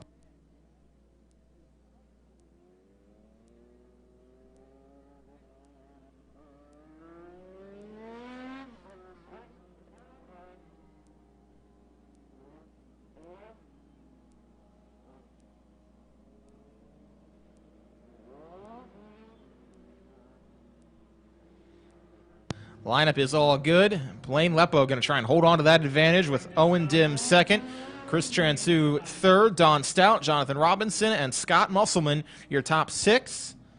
It's Groff and Yeaney, the ones on the outside looking in. green, white checker to finish Heat 2 for the Legends. Green flag in the air. Lepo gets away by a few car lengths back to turn number 1.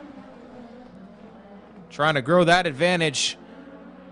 They've gapped the next couple cars. Transu back in 3rd, Stout back in 4th. Coming to the white flag. It's going to be between Lepo and Dim to settle it. 1 lap to go. Both cars are on the middle. Who's going to get the better drive off? It's pretty even down the backstretch off to turn number 3. Unless Dim gets physical, not sure he's going to have a shot. Lepo's going to get the power down, and Blaine Lepo wins heat race number 2. Owen Dim comes across 2nd. Chris Transu 3rd. Don Stout, Jonathan Robinson, Scott Musselman hang on for the last transfer spot, with Tyler Groft and Hunter Yeaney rounding out the 8 finishers. Eric Hurst, Randy Getz did not finish, and they will head to the Consi as well.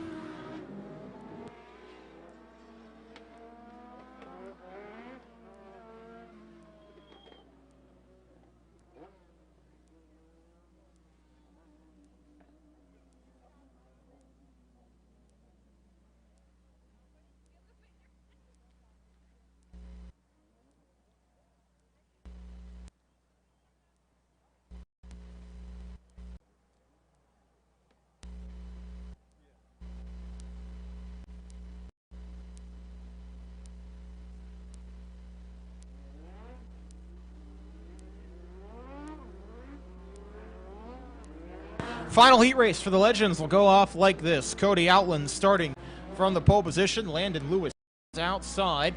Then it'll be John Snavely and Robert Stauff on the outside of row number 2.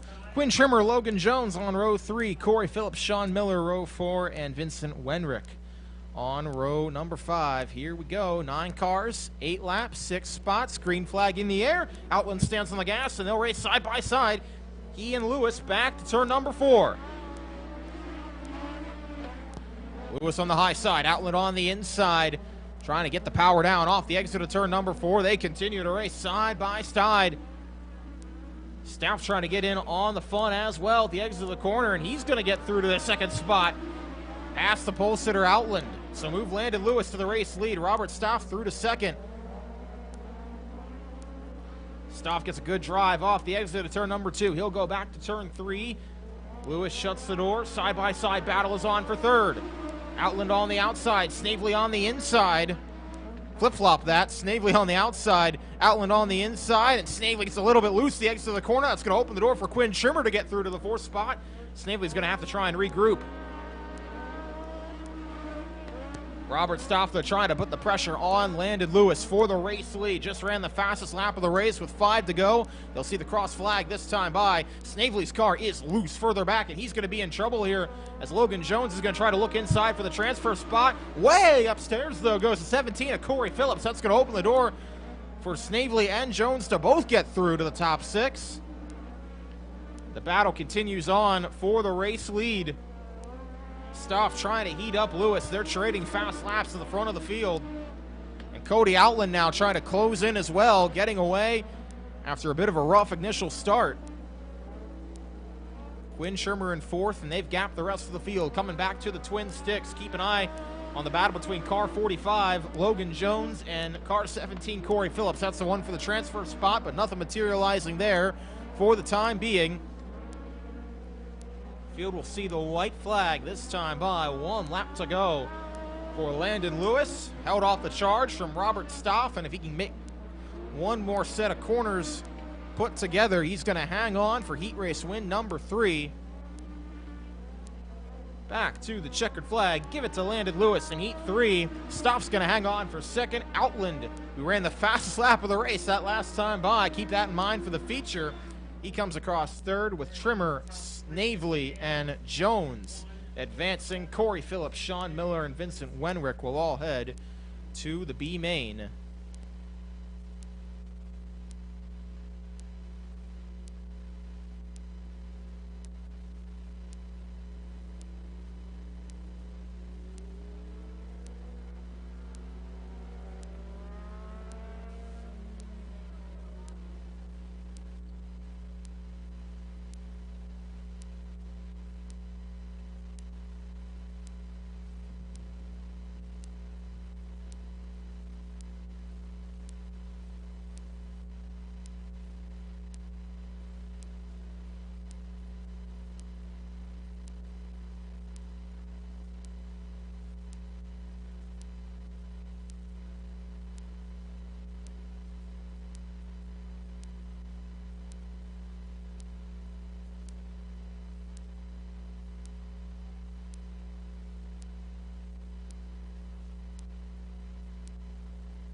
Looks like before we have our intermission, we're going to see the junior Slingshots take to the track for their 20-lap feature.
So in that heat race, we saw a great battle between Chase Schott and Chase Zimmer for the heat race victory, and they will start on the front row for this junior Slingshot feature.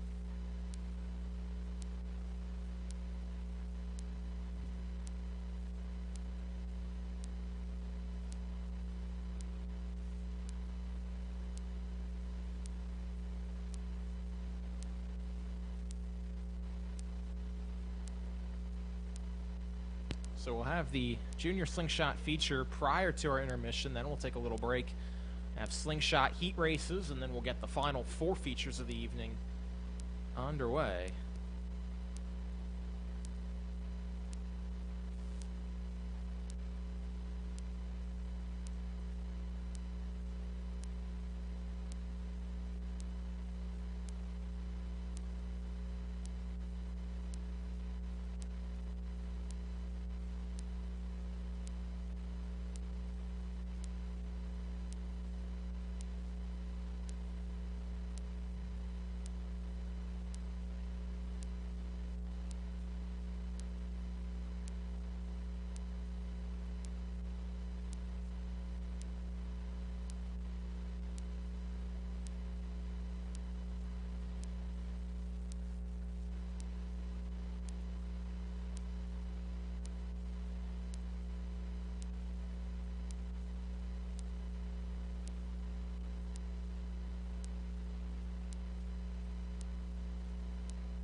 push off for the 270s prior to getting this feature underway.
For all the fans that are out here tonight, and it's a pretty good crowd tonight with all this wind.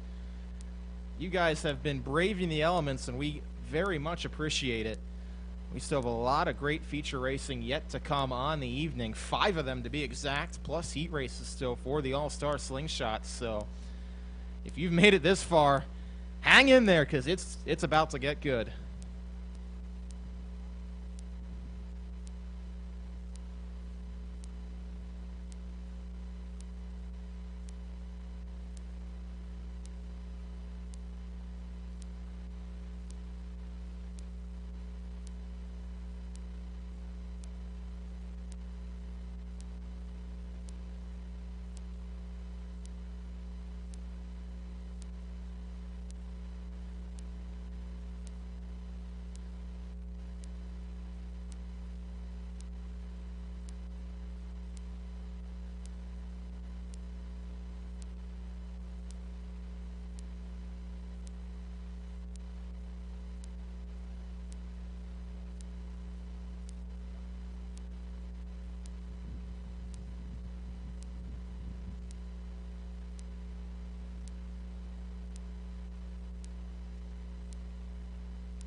For those of you watching at home on the National Racing Network, we've got a pretty nice audience tonight there as well. We've got people watching in Colorado. We got someone watching in Florida. We even have someone watching in the Netherlands. You know who you are if you're watching out there.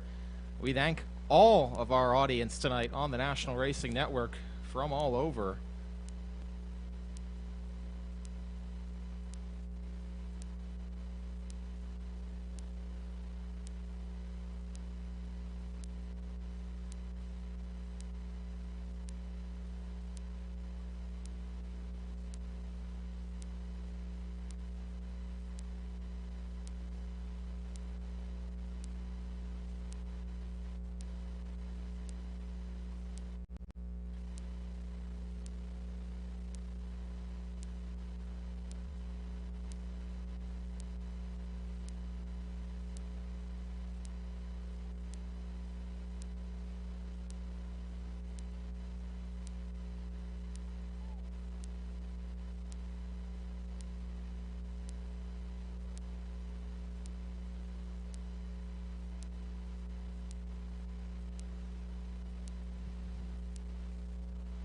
Okay, we're going to have 6 cars for 20 laps. Junior Slingshots go off like this. Chase Shot, Chase Zimmer on the front row with Parker Hendricks, CJ Kim on row 2, Austin Crowbeth and Hayden Kim slated on row 3.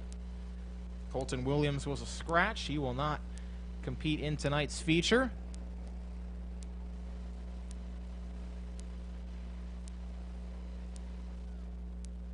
Lights are out. Green flag this time by Chase Shot. Quickest in hot laps. Heat race winner. Can he finish off the Grand Slam with a win tonight in the feature? Here we go. Green flag is in the air. 20 laps for the junior Slingshots. We're underway, and he and Zimmer race side by side through 3 and 4. Shot's going to clear at the exit of the corner, and the battle's going to be on for third between Hendricks and Kim. Kim on the outside, Hendricks on the inside. They'll continue to race side by side back to turn 3. Shot by about 2 car lengths over Zimmer. Make it a car length or so under the flag stand. It's a complete lap number 1.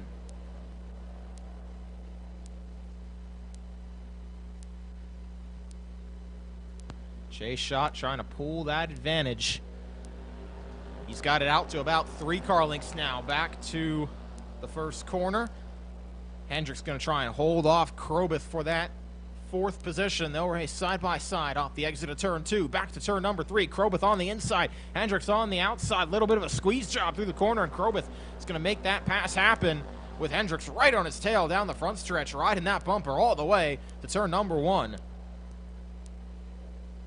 That's the battle right now. A Shot has put about 5 car lengths on Zimmer as they come back under the flag stand to complete the 4th lap.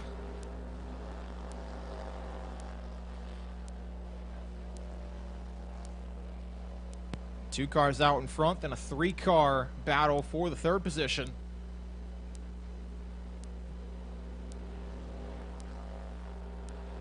CJ Kim trying to make that middle lane work with Krobeth on the inside and Hendricks on the outside. But staying single file for the time being. Krobeth trying to reel in off the exit of turn 4. Meanwhile, Chase Shot has about 9/10 of a second on Chase Zimmer, continuing to put quick laps and just eke that gap out ever so slightly off the turn number 3.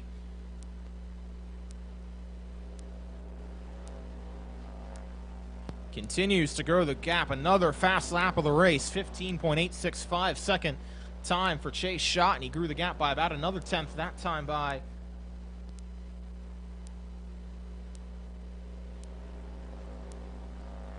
that 3-car battle for 3rd continues. Kim, Krobeth, and Hendricks all nose to tail. Back to turn number 1 with Hayden Kim running in 6th.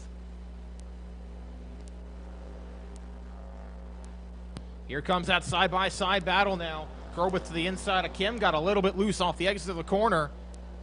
They're going to continue to race side-by-side at the exit of the turn. Kim's going to get that momentum off turn number 2. They'll continue to race nose to tail off turn number 1.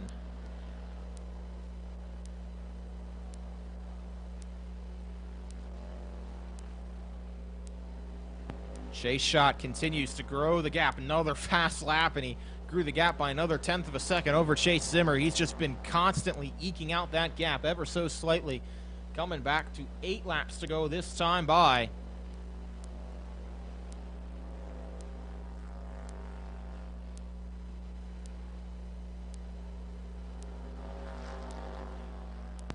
Krobeth has a look inside Kim, back to turn number 1. He's going to try to complete that pass, the exit of turn number 2.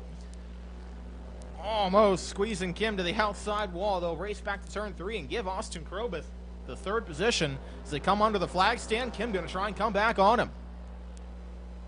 That battle will continue to rage down to turns 1 and 2. Chase Shot laps past Hayden Kim and continues to grow the gap on Chase Zimmer. But that battle for 3rd is the one to watch right now. Krobeth still by about a car length over CJ Kim. Trying to make different lines on the racetrack work and get the best time they can.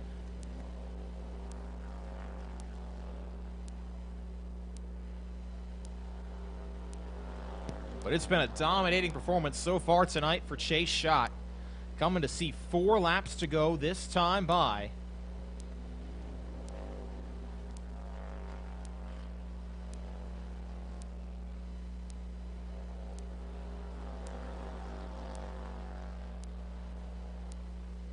That battle for 3rd has opened up a little bit now.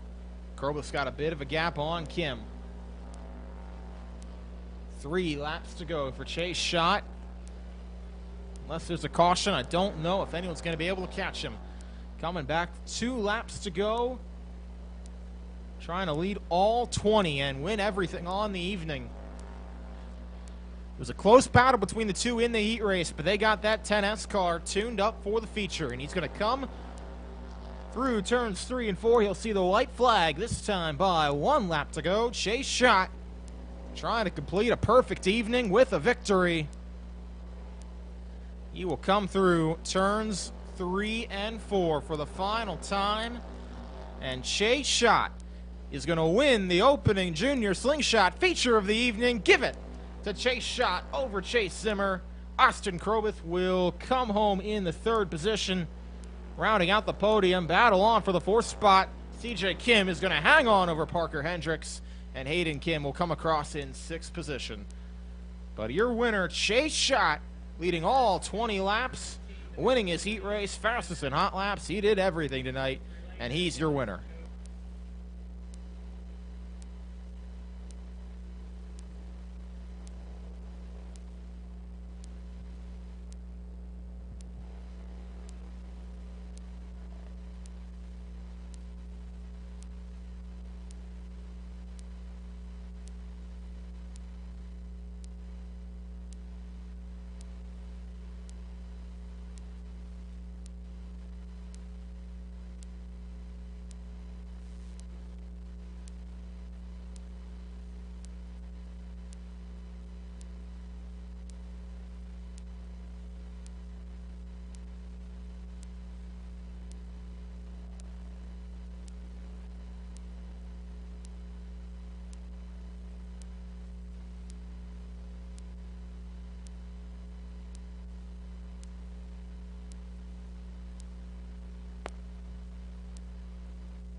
Okay, we're going to head to intermission now. When we come back, we'll have heat races for the All-Star Slingshots and the final 4 features of the evening.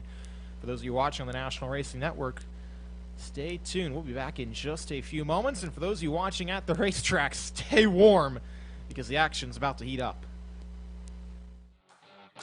This Independence Day weekend, kick your party off with a bang. DeWeather Center presents the first annual DeWeather Cares Charity Softball Classic presented by the National Racing Network. The Palmerton Boobies, DeWeather Center Bluecocks, Blue Mountain I-95ers, Pocono Front Platers, Schuylkill County Crackers, Reading Nurses, Catasauqua Blue Tits, and Beltsville Lake Monsters will take the field in Emerald. Find out more on Facebook at DeWeather Center. DeWeather Center, offensively accurate. When you want to be the best, you can't settle for the rest. There's a reason that Makoni Setup Shop is trusted by more virtual and real-world tracks and companies than any other setup shop in Irish. With partners such as Stafford Motor Speedway, the Nashville Fairgrounds Speedway, Five Flag Speedway, Speed 51, and more. When you want something done right, you go to the experts at Makoni Setup Shop. With setups available for most series on both asphalt and dirt, built by a team of professional builders consisting of some of the top talents on the service, Makoni Setup Shop LLC has what you need to hit the track with confidence. Head over to MakoniSetupShop.com and learn why Makoni Setup Shop is the official setup shop of Richmond Raceway Esports and is partnered with some of the largest names in virtual and real racing. And remember, at Makoni Setup Shop, there are setups, but your victories. I'm Ryan Newman, and since I started with Indiana Donor Network and Driven to Save Lives, I found out that some people think that they can't be an organ donor. The truth is, anyone can sign up to be an organ donor. Anyone? Anyone? Are you sure? Yeah, I'm sure. Anyone can sign up to be an organ donor. So don't count yourself out because somebody's counting on you. Go to driventosavelives.org and sign up today. But my heart's going to you, Ryan. Love that shirt. If there's one thing every car guy hates, it's cleaning the garage. Do you want to take most of the time and hassle out of that job? Then call Zone Garage of Eastern Pennsylvania and New Jersey. Agnes and her crew will have your garage, shop, basement, or even your porch looking great all the time. With unique patterns and designs, plus the ability to incorporate your logo or any artwork, your space will never have looked better. Installation is done in 1 day, guaranteed, and Zone Garage offers a 20-year warranty on the top coat. Their coatings are durable, anti-slipped, and impact resistant. Give them a call at 570-856-6067. That's 570-856-6067 for Zone Garage of Eastern Pennsylvania and New Jersey.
after the feature. Scratched and re-registered behind the wheel of Shanley's number 13 machine. And we welcome you back to the National Racing Network Linda Speedway live action heat races for the All-Star Slingshots, ready to rock. 1 to go signal has been given. It's White and Wary, row 1, Roth Hoke, row 2, Spittler Turnball, row 3, Kerrigan Webster, row 4, and Brett Bieber in a new ride rounding out the field. Green flag in the air. First heat race for the Slingshots underway. And a mess and a gaggle of cars as Wary has an issue, and Faith Turnball is going to go way up and slide to a stop in turn 2.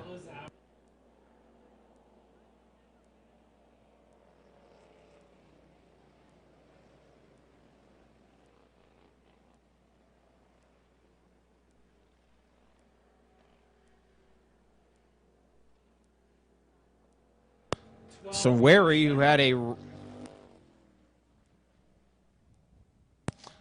Wary's car went off, so that's going to move Josh Roth up to the outside of row number 1 alongside Josh Wyatt.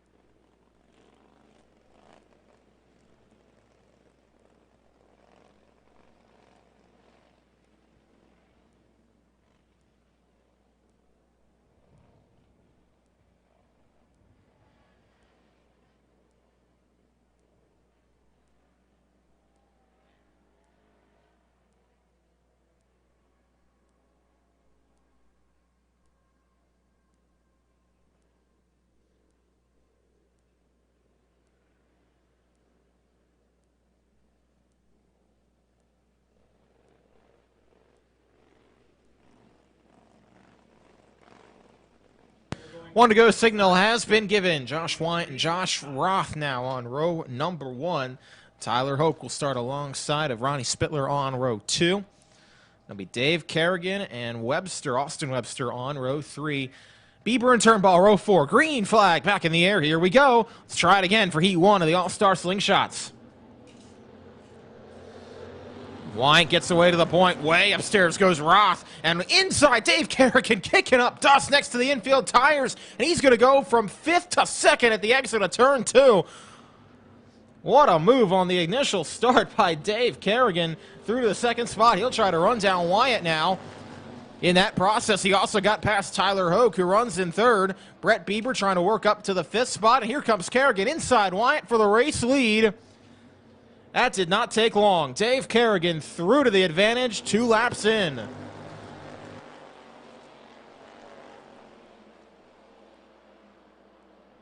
Brett Bieber trying to put the pressure on Ronnie Spittler at the exit of turn 2. Here comes Hoke to the inside of Wyatt. A little bit of contact in turn number 3. That's going to open the door for Spittler to try and get back on the inside of Hoke in that battle for the 3rd spot.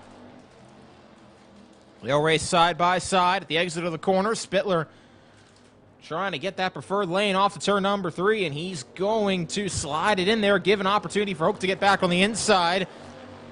And they'll race back to turn number 1. Hoke trying to kick up a little dust next to those tires, and he's going to clear, slot him in between Wyatt and Spittler. Through turns 3 and 4, they'll come now. Dave Kerrigan's pulled out to a mighty advantage once again, but the battle is on. 2nd on back. It is 4 or 5 cars almost under a blanket for that position. Coming back to the twin sticks. Hoke trying to see if he can set up Wyatt for a pass at the exit of turn 4. They'll race back to turn number 1. Hoke's going to throw it in there on the inside. Little bit of contact. Everybody keeps it straight at turn 2, but it's nose to tail. Hoke trying to come back on the outside as Kerrigan sees the white flag. Spittler throws it in. Nothing doing there. Side by side back to turn 1. Here comes Hoke on the inside. He's going to complete that pass on Wyatt. Wyatt going to try and come back at the exit of turn 2, though. Crossing back under as Kerrigan's going to come and see the checkered flag. Win heat race number 1. Tyler Hoke's going to hang on for 2nd. Wyatt's going to hang on for 3rd. Then it's Spittler, Bieber, and Turnball, your top 6. They will redraw for starting positions with Webster and Roth rounding out the 8 finishers. Chuck Wary did not finish He will start at the back for the main event.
Here comes Heat 2 for the All-Star Slingshots.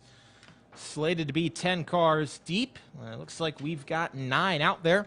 Dave Labe, John Heberling start on the front row. Andrew Turpin, Carter Wyant in row 2.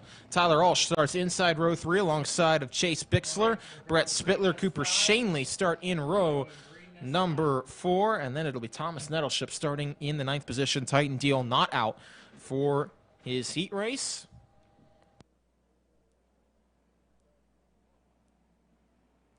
Green flag is in the air. Side by side, Labe and Heberling lead him down to turn number 3. Turpin going to try and see if he can make his way through on the inside, get to the second spot. He'll do just that. Ulsh going to try and follow that gap through as well. Labe's car pushes off the exit of turn number 2. That's going to open the door for Turpin on the inside. They'll race side by side back to turn number 3. But Labe hangs on for the time being. Out in front.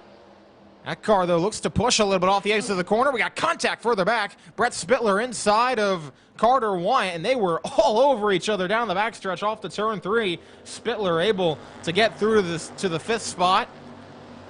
Thomas Nettleship has worked his way up from 9th to 4th, but that car goes way upstairs to the exit of the corner. That's going to open the door for Brett Spittler to try and make his way through. Cooper Shanley to the inside of Josh Wyant. A little bit of contact between Nettleship and Spittler through turns 3 and 4. Dave Labe has continued out in front. He's got about 4 car lengths on Andrew Turpin. Turpin's got about another 1, maybe 2 car lengths back to Ulsh as he goes up high at the exit of the corner, trying to see if he can run down the 18S. Battle continues on for the 5th spot between Brett Spittler and Cooper Shanley, but nothing doing there for the time being. As Labe comes across, 3 laps to go.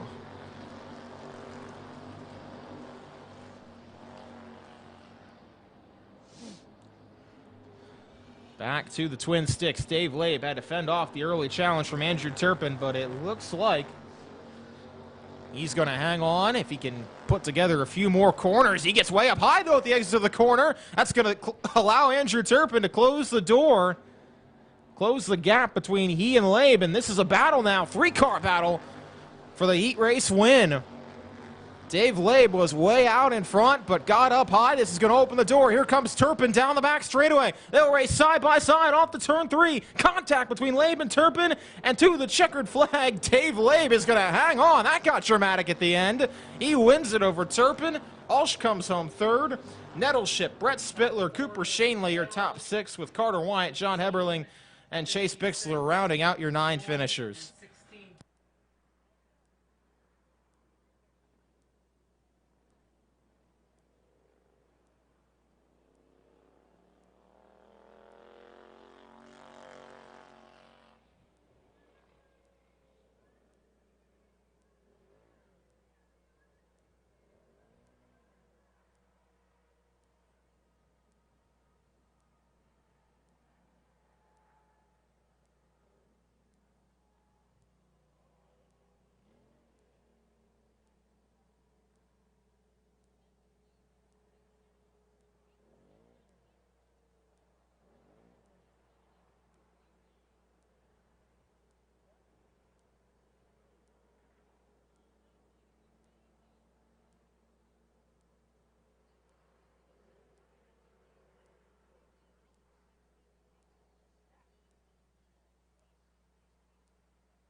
So the Consi for the Legends, the B main, slated to be up next. That'll be 11 cars deep, and 6 will qualify.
Actually, it looks like we may have the main event for the 270s coming up prior to this Legends Consi.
'17 Mount Gretna Roller Rink 270s taken to the racetrack right now for their feature event.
All right, here we go. 270 feature to the racetrack. And they're going to go off like this. Looks like it's going to be 15 cars deep. And it'll be Ben Stoles starting from the pole position. Pete Skias, winner of his heat race from earlier in the night, trying to make it 3 wins in 4 races. He will start on the outside of row 1. Brandon Heist, that car's been quick all season. He starts inside row 2, defending champ Mike Boyer to his outside. And the Nick Skias guy who was quickest in hot laps won his heat race. He's going to have to come from 5th position, I should say. It'll be Brittany Zeller starting to his outside in the 6th spot. JT Ferry and Dakota Bartlett will start on row number 4 together. Inside row number 5, it'll be Dan Boyer. Matt Fernsler to his outside. Trent Eberhard, Austin Miskowski start in row 6. Christy Swigert and John Wagner Jr. going to start in row 7. And Chase Walker, going to be all by his lonesome in the 15th and final spot. Ernie Newmaster, Jimmy Wagner not out for the features, so it's going to be 15 cars. 15 cars for 25 laps. Here we go. Pete Skias is the only driver entered tonight that's won a 270 race so far this season. So will he repeat, or will somebody else get their first checker of 2021? Let's find out. Let's find out together, shall we, on a chilly night from Linda's. Settle in. Let's get some feature racing underway in the micro sprints. Ben Stoles, Pete Skias going to lead him down to the green flag on the backstretch start zone. Stoles going to fire on the gas, and here we go. Green flag in the air. We're underway with the Mount Gretna Roller Ring 270s, and Pete Skias through to the race lead from the initial start. Boyer trying to get through to second. He'll race side by side with Stoles down the backstretch. Skias inside a Heist. That's for 4th spot. He'll complete that pass as Stoles and Boyer continue side by side under the flag. Boyer going to pinch Stoles down. He'll complete that pass. The exit of turn number 2. Move Mike Boyer through to second, but it's Pete Skias by 3 car lengths, 4 car lengths, 5 car lengths to the exit of turn 4 out in front. And 1 car around further back, it's John Wagner Jr., who got in the back of Mike Boyer entering turn 3 and loops it all by himself.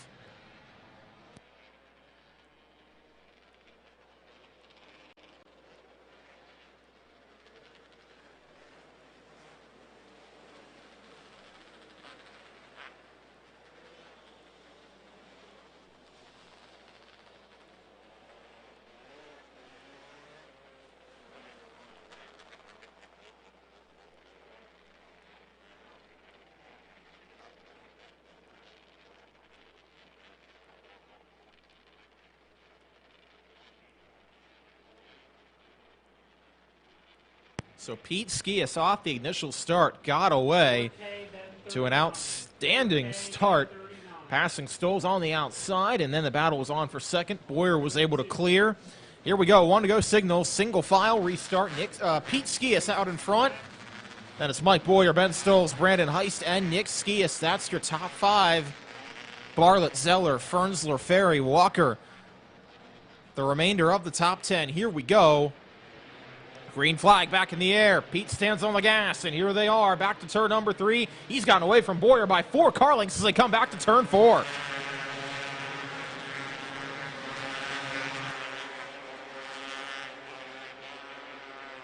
Everybody singled out for the time being. Nick Skias trying to close the gap on Brandon Heist. Stoles trying to see if he can close in on Boyer. Boyer's got a lot of work to do to catch Pete Skias, and we got a caution. Dan Boyer, beg your pardon, has come to a stop in turn number 3.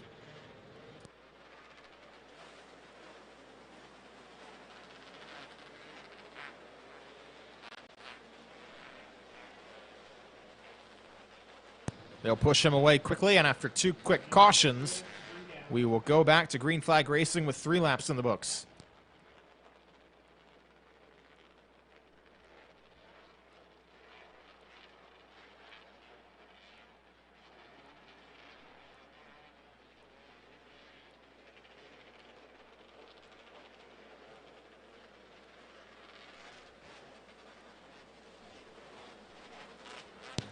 Phil will get the green flag this time by. And once again, Pete Skias out in front. Mike Boyer in second. Skias got away to a blinding restart that last time by. Gonna have to try it again. He will pull away back to turn number 3. Green flag back in the air. Here comes Nick Skias to the outside of Brandon Heist. Power move in turn 3. He's through to 4th. He'll try to go to work on Ben Stolz now for the 3rd position, with Bartlett, Zeller, and Fernsler all in tow behind. Back to turn number 3 they come. Pretty big divot forming down there. You see the cars bouncing through it. That's going to be something to keep an eye on throughout the remainder of this feature and the remainder of the night. We got, trouble back straightaway. Dakota Bartlett has come to a slide, and his car's gone around in turn 3. Brandon Heist was collected back there as well. He came to a stop.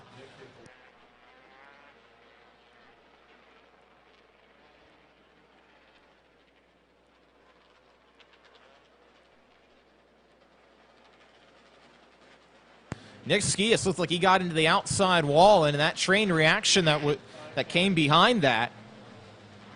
Heist and Bartlett got collected, and have to see what kind of damage, if any, is on Skias' car and what kind of damage, if any, is on Heist and Bartlett's car. But that's a tough break for the 5th and 6th place runners.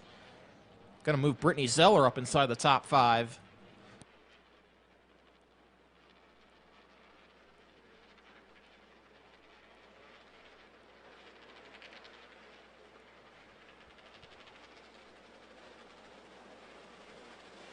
They're going to push Heist's car off, so he had some sort of a mechanical issue, and Bartlett's going to join back to the rear of the field. So, try it again. 3rd restart. Pete Skias has gotten a good one each time. Here we go. Green flag back in the air. He and Boyer gap Stolz pretty nicely. Now Nick Skias going to try to go to the outside, see if he can make that move happen off the exit of turn 4. Stolz will hold on to that spot for the time being. Skias gets a good drive off, though. Back to turn 3 they come. Stolz throws it in there, hangs on to the position. And Pete Skias trying to pull away. Good, fast lap time after the restart. He's got the advantage and now tries to grow it over Mike Boyer. Back to turn 4. Zeller and Fernsler are going to be the battle for 5th. But that's well behind the front 4, who have checked out pretty nicely by about 8 or 10 car lengths over Brittany Zeller in that 5th position. Pete Skias has 1 second on Mike Boyer. Back to turn number 3. 9 laps in the books. And the gap continues to grow. It's up to 1.3 seconds now between Skias and Boyer. Another second back to Stolz. Here comes Chase Walker making some nice moves. He's to the inside of Zeller, who's fallen back to the 8th position now. Fernsler and Eberhardt both got past. But that's well behind the race leaders. Pete Skias going to get into traffic before too long, and Austin Miskowski got up over the right rear tire of Johnny Wagner Jr. Kept it going straight somehow, but lost a spot to Dakota Bartlett. Bartlett now going to try to go to the inside of Wagner. That for the last spot in the top 10. And he will get it at the exit of the corner as JT Ferry works inside of Zeller. That for the 8th position. Front 4 all have pretty much gapped themselves to the point where there's no real battle for the time being. Then it's Fernsler over Eberhardt and Walker. And quite a few more car links back to JT Ferry before the battle for 9th. Bartlett inside Zeller completes that pass. As we're halfway home, now 11 laps to go. For Pete Skias, Mike Boyer trying to close the gap perhaps in lap traffic. That could be his saving grace. We'll see though. Skias going to get to Christy Swigert's car first. Swigert not going to make it easy. There's contact. And Skias got around. That was not going to be easy though.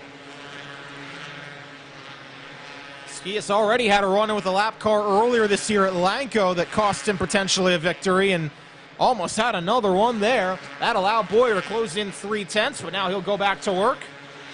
He'll try to put Dan Boyer a lap down next, but that will come in a few more laps. And in the meantime, the battle for 3rd begins to heat up a little bit as Nick Skias tries to close the gap on Ben Stolz. They'll run nose to tail off the turn number 3 with 8 laps to go. Boyer trying to close that gap in lap traffic. He's got it down to a second. He is reeling in Pete Skias for sure. But will he have enough time, and will the lap traffic persist enough for him to get there? Brittany Zeller off the pace. She's going to pull off the exit of turn 2, get out of the way. Tough break for her. She was in the top 5. Dan Boyer goes upstairs, and he's going to allow Skias to get through. Skias, though, had a moment at the exit of turn 4. That's going to allow Mike Boyer to close in as we've got a caution. Oh, 3 cars collected in an incident on the back straightaway. Christy Swigert is one of them, and it's Chase Walker, Matt Fernsler the other. The other 2, Fernsler and Walker, were on the lead lap. Swigert was a lap down, and there must have been some altercation as they were trying to get past her.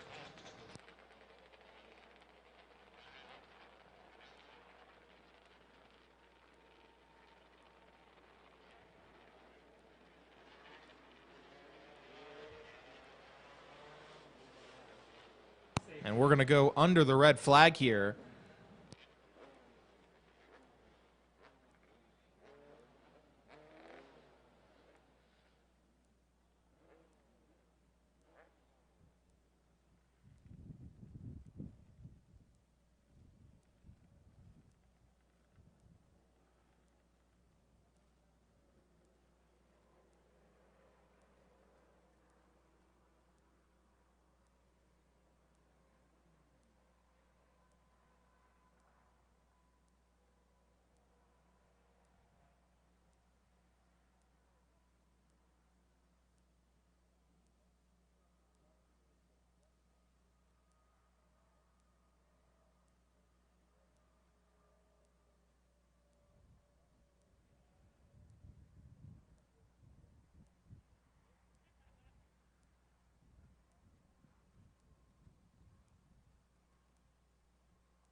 Matt Ferns was going to hop on out of that car. He is okay. Took a minute to catch his breath. Looked like Christy Swigert, from what we heard, broke coming down the back straightaway, and Fernsler spun to try and avoid her and left nowhere for Chase Walker to go as he was coming through. That's where the contact was made, and Fernsler looked like he got the worst of it. Tough break for him. He was running in the 6th position when that happened.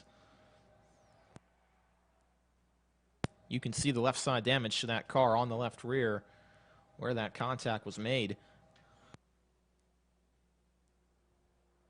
But once again, Fernsler and all drivers involved are okay, and that's the best news. After that incident in turn 3, we'll have 5 laps to go when we get this restart.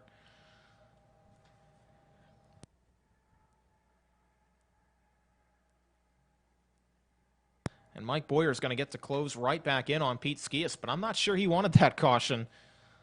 The way he was closing in lap traffic, we'll have to see.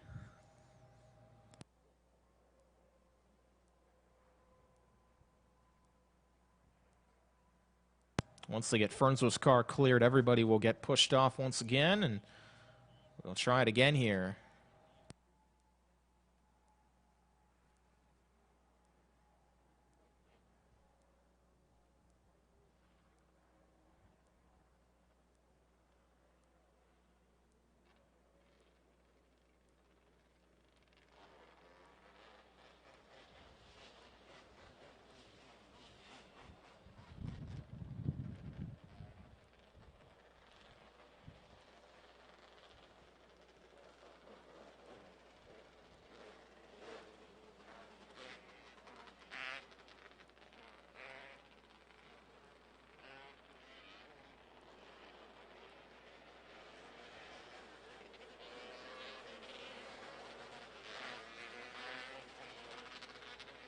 Well, Pistol Pete's going to be out in front for a good old-fashioned shootout. 5 laps to go. He over Mike Boyer. Then it'll be Nick Skias in 3rd. Ben Stills 4th. Trent Eberhardt going to round out the top 5 here. You'll have Bartlett, Ferry, beg your pardon, Wagner, Miskowski, and Dan Boyer, who is 1 lap down in the 10th spot.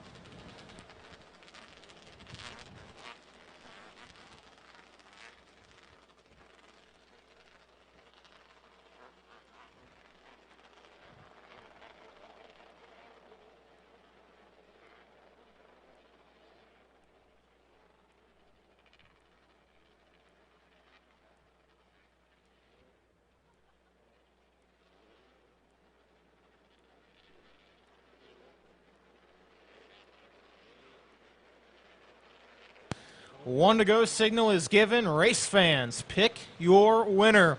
Will it be Pete Skias? Will it be Mike Boyer? Will it be Nick Skias or somebody else? But those are your top 3, with Stoles and Eberhardt rounding out the top 5. Here we go. Green flag back in the air. Pete Skias pulls away by 3 car lengths. Back to turn number 3.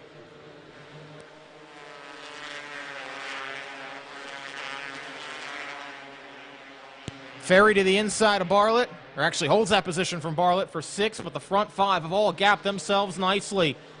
Now here comes Bartlett to the inside. He'll get through to that 6th position, try to go to work on Trent Eberhardt for a rally to the top 5, but Pete Skias has gotten away once again in clean racetrack. Coming back to 3 laps to go, he's got 5 car lengths on Boyer, back to turn 1. Nick Skias runs in the 3rd spot. He'll try to heat up Boyer, but that's going to be the battle for the runner-up spot for the time being. 2 laps to go for Pete Skias. Going for 3 wins in 4 races. Nunziata Grucci took the one last weekend, but Skias trying to get back on top of the perch. White flag, 1 lap to go for Pete Skias. Back to turn 1. Bartlett inside Eberhardt for 5th. But Pete Skias out of turn 4. It's going to be win number 3 for car number 3. Checkered flag in the air, and Pete Skias wins the feature for the Mount Gretna Roller Ring 270s. Mike Boyer 2nd, Nick Skias 3rd, Ben Stoles, Dakota Bartlett round out your top 5 with Trent Eberhardt, John Wagner Jr., J.T. Ferry, Austin Miskowski, and Dan Boyer rounding out the 10 finishers.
All right, here we go for the B main for the Central PA Legends. It'll go off like this. Logan Carball, Tyler Groft will start on row number 1.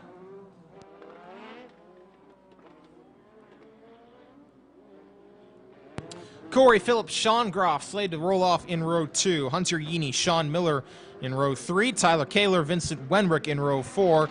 Eric Hurst, Randy Getz in row number 5, and Georgie Swegger in row number 6, the last car on the grid, but no Sean Groff, no Eric Hurst, and no Georgie Swegger, so it looks like we'll have 8 cars for 6 spots in the A main. It's going to move Yeaney up to 4th, then Miller to 5th, Kaler to 6th. And then it'll be Wenrick and Getz rounding out the final row, and those are the 2 cars in the drop zone. Here we go. 8 cars, 8 laps, 6 spots in the feature. Looks like Randy Getz is going to pull to the pit area, so his night's over. We've got 7 cars left. Here we go. Last place finisher is done. Green flag gonna come out. And here goes Logan Carball off to turn number 3 to lead him down as the green flag's in the air.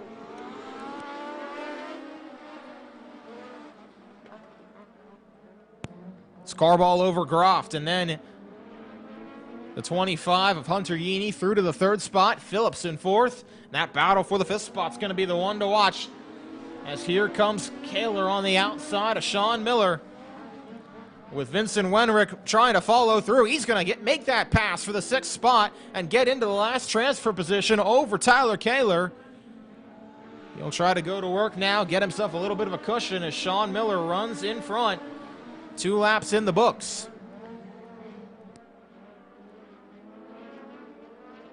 Here they come now off the exit of turn number 2 is that battle for the transfer spot, and Wenrick going to try and throw it in on the outside. He's going to make that move happen on Sean Miller, so move Vincent Wenrick up to the 5th position. For now, he's comfortably in to tonight's feature. Battle going to be on for the 3rd spot. Corey Phillips having a look inside Hunter Yeaney, that for the position inside turn 3. Phillips on the inside, Yeaney on the outside. Yeaney going to hang on to that position for now. Wenrick is coming. That car is quick. Trying to work his way up to the top 3 positions, and it was a little too quick as he goes around at the entrance of turn number 3. He found a spot where there was not much grip, spun those tires, and around goes Vincent Wenrick, so he'll have to try it all over again with 3 laps to go.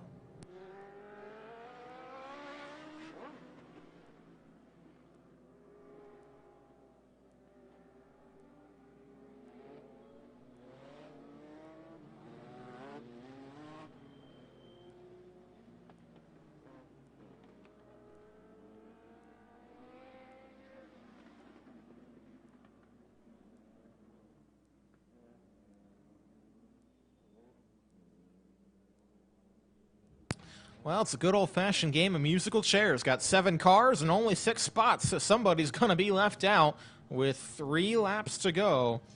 Right now, that driver's Vincent Wenrick, but the way he worked his way through, have to see if he can do it again. He's only got to get past one of those 2 cars in front. 1 to go signal is given. Logan Carball, Tyler Groft, and Hunter Yeaney, your top 3. If they can all keep it straight, they'll probably be in. But we'll see. Corey Phillips in 4th, Sean Miller 5th. Tyler Kaler and Vincent Wenrick is the last car and the one that's on the outside looking in. Green flag back in the air. 3 laps to go. Here we go. Whoa, contact further back between those last 2 cars. Kaler got into one of the tires, and then Wenrick got up over him, and now Wenrick's got a ton of work to do and not a lot of time to get there. We'll see if he can do it with 2 laps to go. There was contact, and now issues for Tyler Kaler, and that car goes around now in turn number 4. He hit one of the infield tires. I think something might have broken on that car. And he's going to stay down low. We got 1 car up high. That's the 2 car of Tyler Groft, who went way upstairs through turns 3 and 4, falls all the way back to 5th. And in a wild finish, we're going to come around for the checkered flag. Logan Carball going to hang on for the win in the Consi. It'll be Yeaney coming home 2nd, then Sean Miller, Corey Phillips, Tyler Groft, and Vincent Wenrick. They advance. Tyler Kaler did not finish after his incident, and he will go home.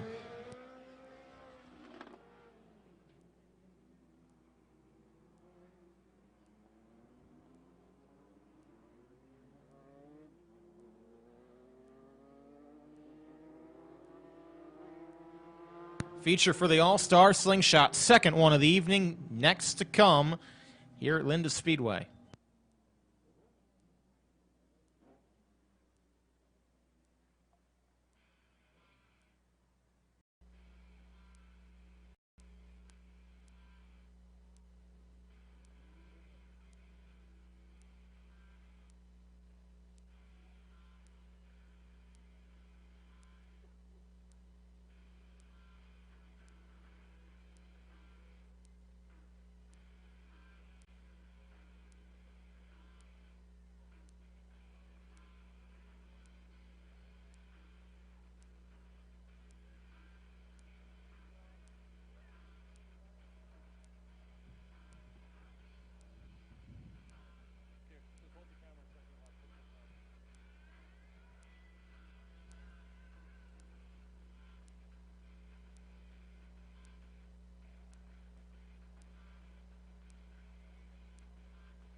Okay, here we go.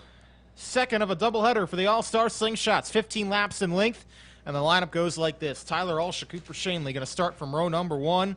Josh White and Ronnie Spittler won his heat race early in the night. He starts in the second position.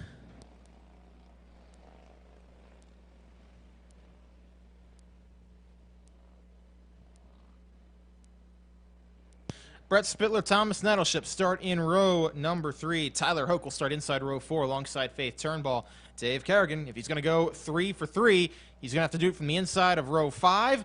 And Brett Bieber to his outside. That's going to be a stacked row. Keep an eye on that 5th row. Andrew Turpin, he's been quick all night. He starts inside row 6. Dave Labe to his outside in the 12th position.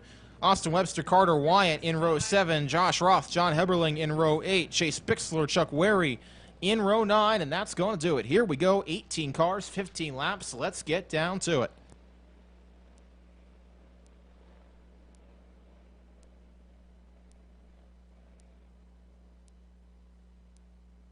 Tyler Alsh leads him down alongside Cooper Shanley. Green flag's back in the air, and here we go. Second feature of the night, and there's contact. Wyatt throws it in there. We're going to have a big incident in turn number 4, and big-time contact to Tyler Alsh, who started on the pole position and kind of got run over. Not sure that was all his doing, but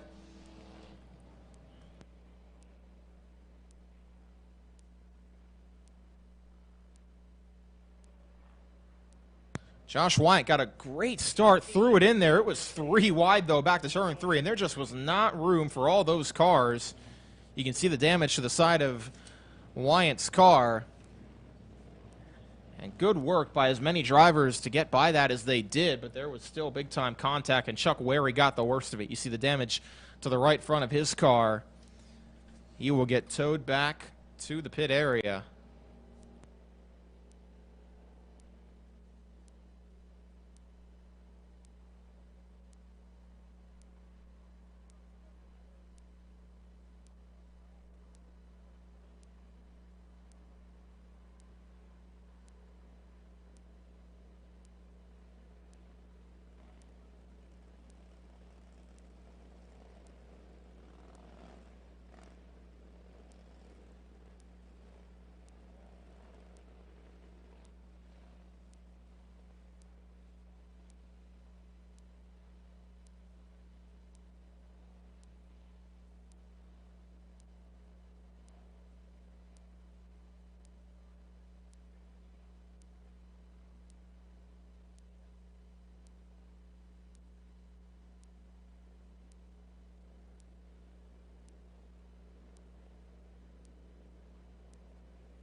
Green flag going to come back out this time. Now the field is in the hands of Cooper Shanley. He will start from pole position with Josh Wyatt to his outside. Ronnie Spittler, Brett Spittler, they start on row number 2 together. Green flag back in the air. Here we go. Try it again. Side-by-side contact between Spittler and Wyatt at the exit of turn number 4. Thomas Nettleship trying to throw it in on the inside, and Tyler Hoke way upstairs. He's going to allow Kerrigan to get through, split the middle, and get to the outside of Nettleship. That car going to try to now get around everybody in turns 3 and 4. There's contact further back. Faith Turnbull nearly got turned around by Brett Bieber, but everybody keeps it straight for the time being. It's a gaggle of cars behind the race leader, Ronnie Spittler. Here comes Kerrigan to the inside of Wyatt. That's the battle for the 4th spot. Andrew Turpin trying to work his way through as well. That car loose. He's going to try to get to the outside of Wyatt. That's for the 5th spot. Kerrigan to the inside of Spittler for 3rd. As they come off the exit of turn number 2, back to 3. Some of the fast cars starting further back, trying to work their way through the field. They may split Brett Spittler 3 wide between Turpin on the outside, Kerrigan on the inside. Kerrigan gets through, and so too does Turpin. Now Kerrigan going to try to go to work on Cooper Shanley. That for the 2nd spot, as Ronnie Spittler's gotten away nicely to about a half a straightaway advantage. Kerrigan to the inside, going to complete the pass on Cooper Shanley off the turn number 1, and Turpin's going to follow him through to 3rd. Kerrigan started 9th, Turpin started 11th. They have worked their way up to 2nd and 3rd, but they've got some work to do to catch Ronnie Spittler out in front. Tyler Oak to the outside of Shanley. That's the battle for the 4th spot as they come off turn 2. Back to 3. Hoke's going to clear. 9 laps to go for Ronnie Spittler, but Dave Kerrigan is coming. The gap is down to 1.4 seconds.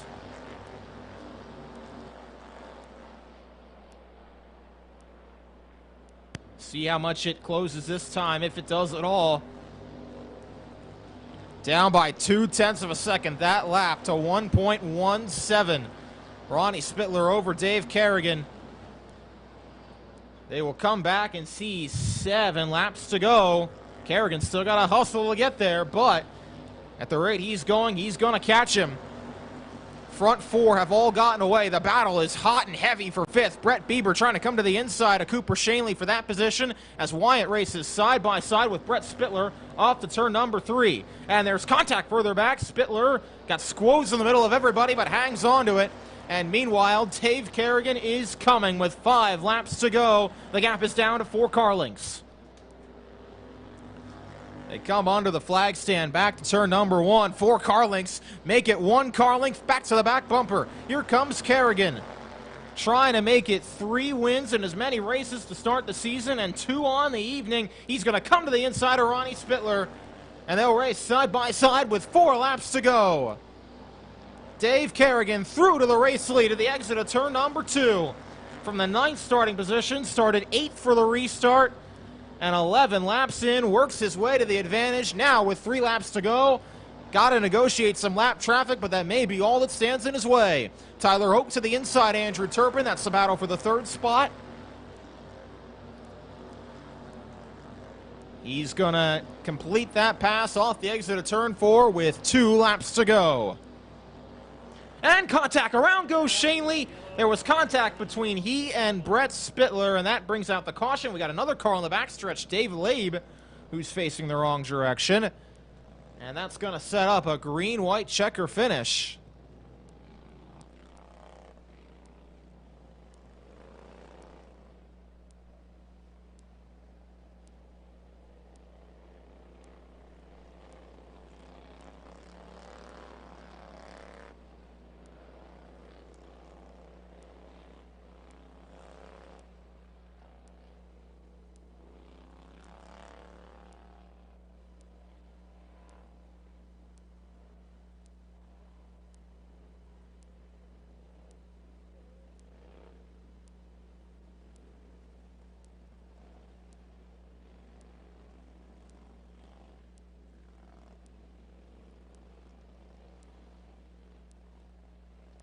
So both Shanley and Spittler will go to the tail for that contact.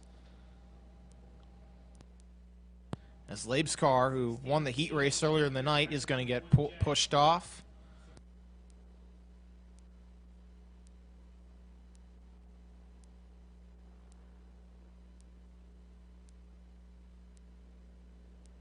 Shanley's coming to a stop now at the exit of turn 2.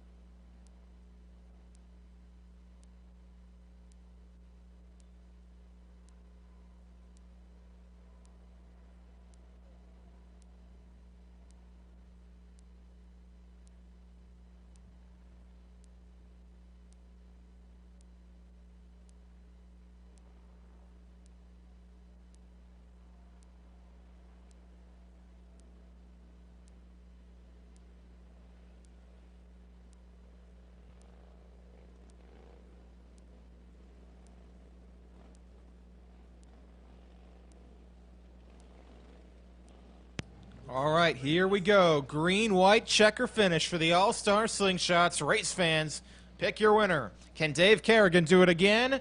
Can Ronnie Spittler, Tyler Hoke, Andrew Turpin, or Brett Bieber have anything to say about it? Green flag in the air. They went way early at the exit of turn 2. Everybody gets strung out.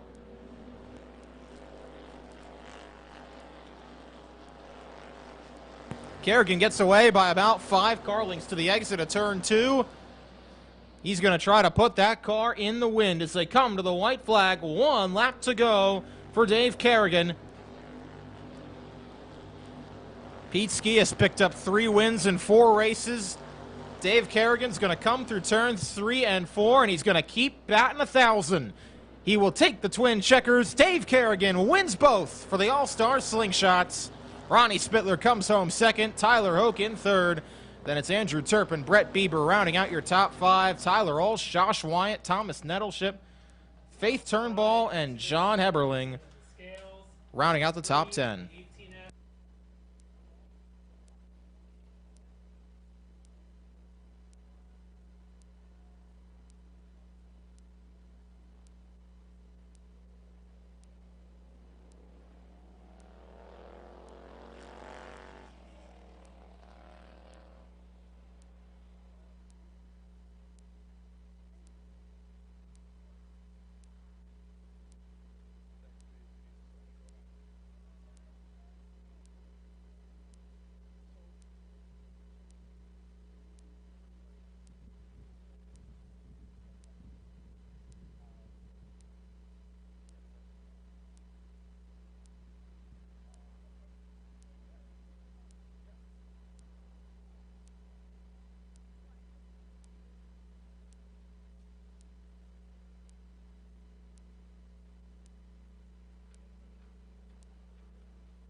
Race fans, the winning 50-50 ticket for the evening is 305962. Once again, 305962.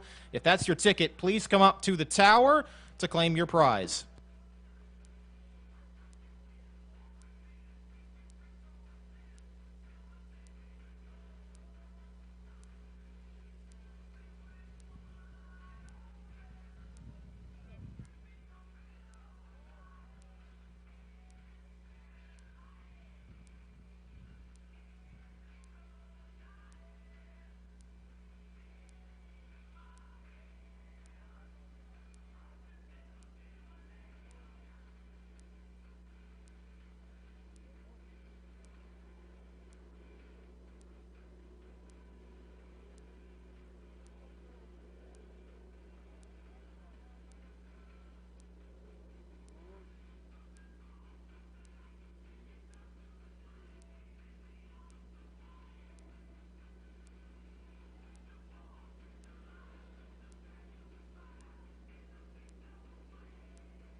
So the starting lineup going to go off like this for the Hyper Racing Hoosier Tire 600s. Defending champion Brandon Heist starts from pole position. Logan Rumsey, winner of opening night for the Wing 600s, will start alongside. Then it'll be Richie Hartman, Hunter McFadden on row 2. Jordan Marrero, Garrett Smith on row number 3. You'll see Pat Beeler, who won his heat race, was quickest in hot laps earlier in the evening, starting 7th inside Matt Warner. Joey Amante, winner from 2 weeks ago, and his heat race winner from earlier in the night, starting inside row 5, alongside the guy he beat for that win, Dakota Bartlett, rounding out the top 10. Fred Heinley, Connor Sheffield started in row 6, Corey Seacrest, Ryan Kunkel, row 7, Ben Ertz, Brett Conkling in row number 8, Trent Warner, Sean Dove in row 9, Logan Road, Tyler Henry, row 10, and Jeremy Harshman rounds out the 21 starters. Here we go. 25 laps for the Hyper Racing Hoosier Tire 600s.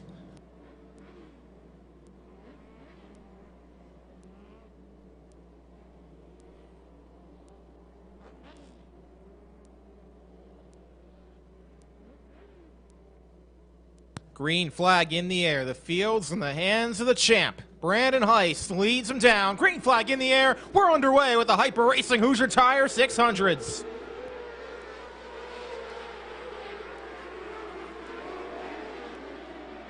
Logan Rumsey from top to bottom. He'll race side by side off to turn number 3, and he's going to clear for the race lead. Give Rumsey the advantage off turn 4. Heist to second, Hartman to third. Then it's Marrero and McFadden, your top 5. Pat Beeler trying to work his way to the inside. That's for the 5th position. He'll try to open the door for Joey Amante further back. But it's Rumsey by about 3 car lengths. Richie Hartman trying to make the high side work on Heist. 3 wide, that's Matt Warner inside Amante at the exit of turn 2. As they both try to work past McFadden, he hangs on to 6. Heist just barely hanging on to 2nd for right now with Hartman stalking further back. Here comes Pat Beeler inside Jordan Marrero. He's going to complete that pass off the turn number 3. Move Beeler up to the 4th spot. And here comes Hartman back to the inside, trying to throw it in on Heist on the inside line. Heist holds at the exit of turn number 2. But all that battling's allowed Logan Rumsey to pull out by about half a dozen car lengths for the race lead. Battle is fierce further back. Matt Warner having a look inside Jordan Marrero. That for the 5th position. It's McFadden 7th and Amante Bartlett in the 9th spot. Rumsey's got a 1.2 second advantage. Big move. Fred Heinley inside Garrett Smith further back.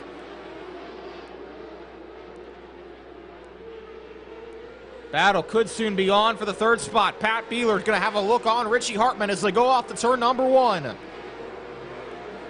Beeler going to try and get the drive down off the exit of the corner. And we've got trouble in turn 1. 1 car around. That's Connor Sheffield, I believe, facing the wrong way. That's going to put us under the yellow flag with 7 laps in the books.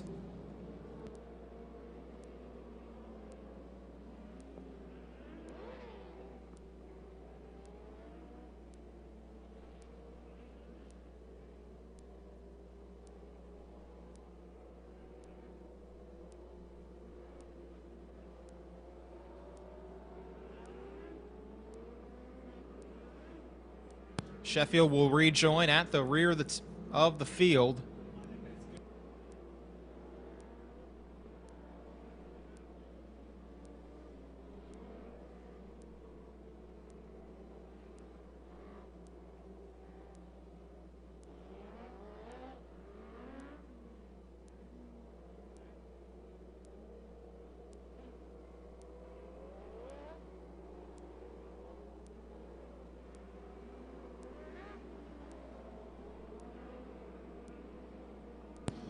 And here we go. Field going to get the green flag once again, this time by Logan Rumsey's 1.3 second advantage is no more, but he's out in front. Single file over Heist, Hartman, Beeler, and Warner. That's your top 5 as Rumsey stands on the gas. Green flag back in the air. Back to turn 3.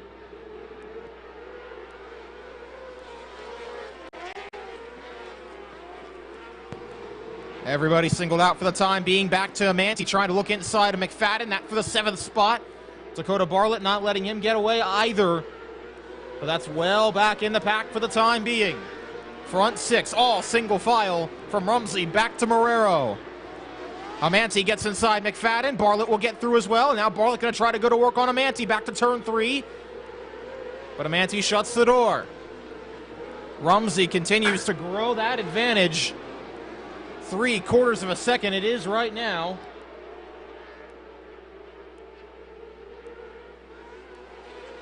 That car looks good out in the wind. Now the gap is up to 1 second over Brandon Heist. Have to see if anybody can work their way through to mount a challenge. Lap traffic could be what it comes down to. 14 laps yet to run. Battle is fierce from about 7th on back, all starting with that pack of Joey Amante, Dakota Bartlett, and Fred Heinley. They are all trying to work their way through. Hunter McFadden runs 10th. He's trying to see if he can have a look to get that spot back on the outside entering turn 1. Garrett Smith trying to follow through as well. Rumsey's going to see the cross flags halfway home. And he's got a 1.7 second lead as we've got a caution. 2 cars collected.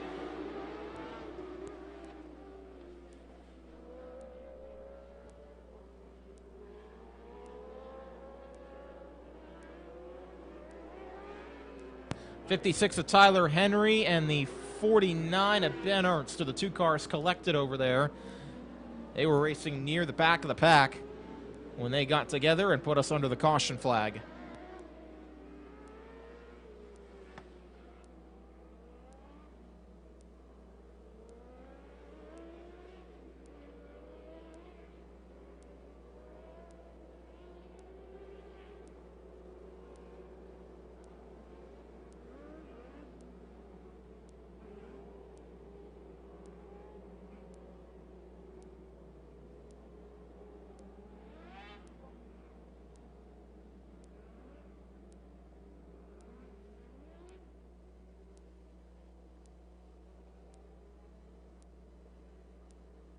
They're going to tow Ben Ernst's car off at the turn 3 entrance, looks like, as Henry has rejoined the back of the pack. Been an eventful night for him. He started going up and over in hot laps earlier this evening.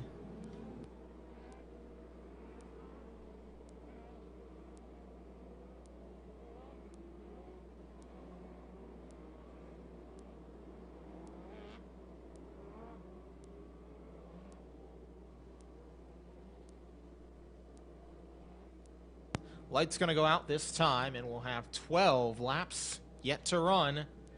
Logan Rumsey, Brandon Heist, Richie Hartman, Pat Beeler, Matt Warner. That's your top 5. Then it's Fred Heinley, Joey Amanti. Actually, beg your pardon. Jordan Marrero, then Joey Amanti, then Fred Heinley, Dakota Bartlett, and Hunter McFadden, rounding out the top 10.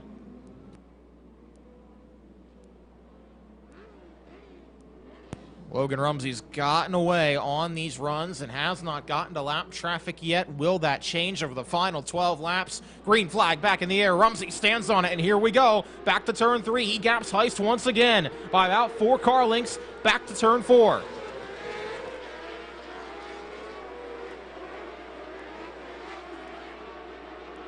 Rumsey gets a good drive off, and he continues to pull that advantage. Back to the battle for second between Heist and Hartman. They run nose to tail off the exit of turn 4. They've got 3 car lengths on Beeler.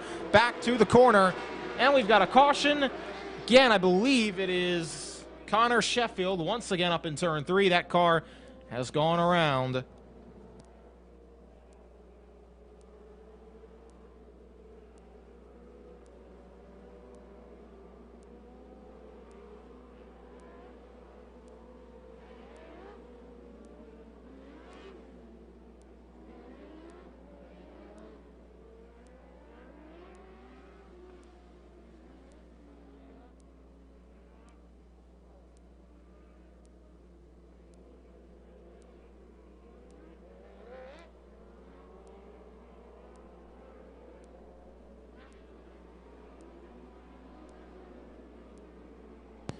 All right, well, once again, now 11 laps to go, and Logan Rumsey has been getting good restarts. He's been getting great restarts. Can he get one more here, or can Heist try to stay with him? Green flag back in the air. Rumsey once again back to turn 3, gets away to a nice advantage, and he'll lead him by 3 car lengths off to turn 1. Joey Amanti going to work his way to the inside of Warner, that for the 5th spot. As they come back off to turn number 3, Warner going to hold that spot for the time being. Richie Hartman not giving up the fight on Brandon Heist with 10 laps to go. As they come back to turn 1, he'll have a look inside, but Heist gets a better drive off, and he'll hang on for now. Beeler worked his way up nicely from 7th to 4th, but has not been able to make any progress since then. Warner rides in 5th, Amanti in 6th. Back to a side-by-side battle. Heinley on the inside of Marrero. And now here comes Warner looking inside Beeler. That's the battle for 4th spot. And give it to Matt Warner back to turn number 1. So now Warner, he worked his way up. He started 8th. He now runs in the 4th position. He'll go to work on Hartman for 3rd. But it's all well behind Logan Rumsey, who's once again gotten out to a 1-second advantage. Fred Heinley on the move, trying to work his way to the outside of Joey Amanti. That for the 6th spot. Back to turn number 3. He may get 2 cars in that corner as Beeler looks like he slowed up just a little bit through the center of the corner. Heinley trying to make that high side work. That will be the battle that continues. Warner trying to work his way to the inside of Hartman as well. That for the third spot. Heinle through to fifth. That middle lane starting to come in just a little bit more for him. But it may not matter if no one can catch Logan Rumsey. 4 laps to go. He's got the advantage. 1.5 seconds. Whoa, Heinle got way upstairs that time. Kicked up a lot of dust. Opened the door for Beeler to try and get through. He may have clipped one of the tires. That's going to open the door for Amanti. Now we've got a spinner on the backstretch. It's Dakota Bartlett who got together with Jordan Marrero and also collected Hunter McFadden in the process. And that puts us under caution with 3 laps to go.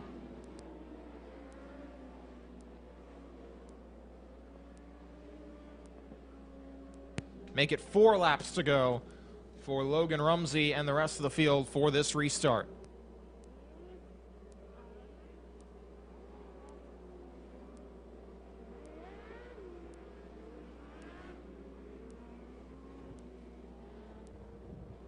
Tough break for Jordan Marrero. He was having a good run, but they'll push that car off. Looks like his night has come to an end. Bartlett, who nearly won this thing 2 weeks ago, just wasn't quite able to work his way through the pack so far tonight. Now he's got a lot more work to do. And McFadden, we'll see if he can join back on to the rear of the field.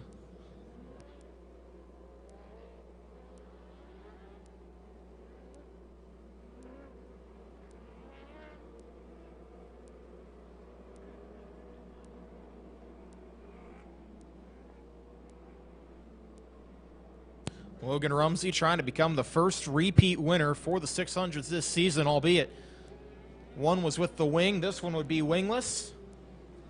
But in the second wingless race of the season, he's trying to get victory number 1. And he's 4 laps away from doing so, trying to go wire to wire after getting the lead on the initial start. 1 to go signal. Race fans, pick your winner. Is it Logan Rumsey? Is it Brandon Heist? Is it Richie Hartman or somebody else? 4 laps to settle it in the Hyper Racing Hoosier Tire 600s. Green flag. And Rumsey once again gets away. Matt Warner going to try to work to the inside of Hartman as Hartman tries to work inside, and we've got a crash further back. Logan Road and Connor Sheffield are the 2 cars that came to a stop. They got tangled together.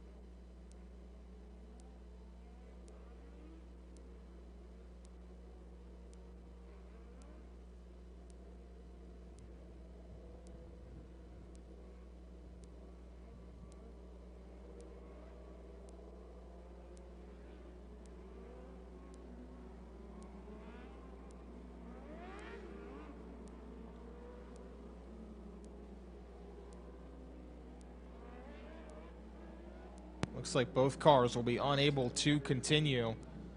Road is going to get pulled off, and it looks like so too will Sheffield.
Okay, let's try it again. 4 laps to go.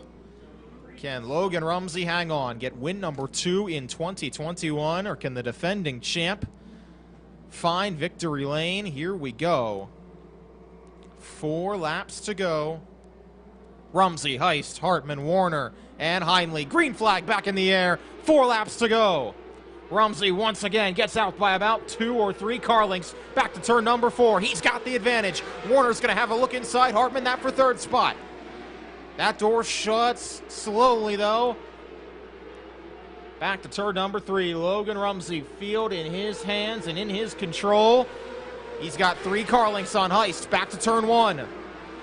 Finally going to go back to work on that middle line. Try to see if he can make something happen at the exit of the corner. Get a run. Try to make a move on Matt Warner for 4th. Twin sticks. 2 laps to go for Logan Rumsey as the battle's on for 2nd.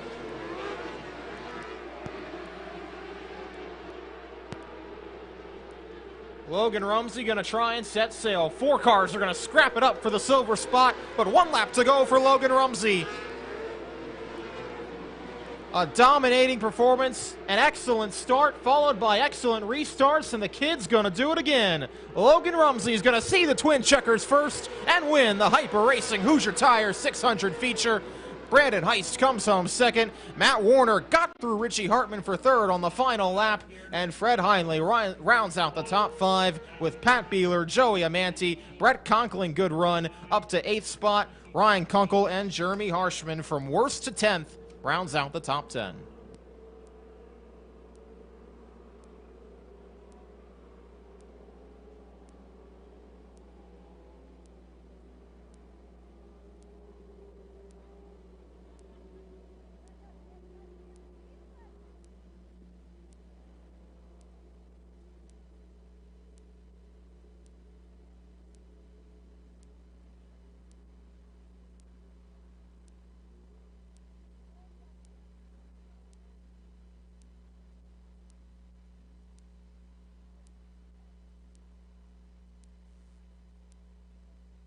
All right, race fans, all that remains is the Ehrman Faulk Memorial for the Central PA Legends. 25 laps to run.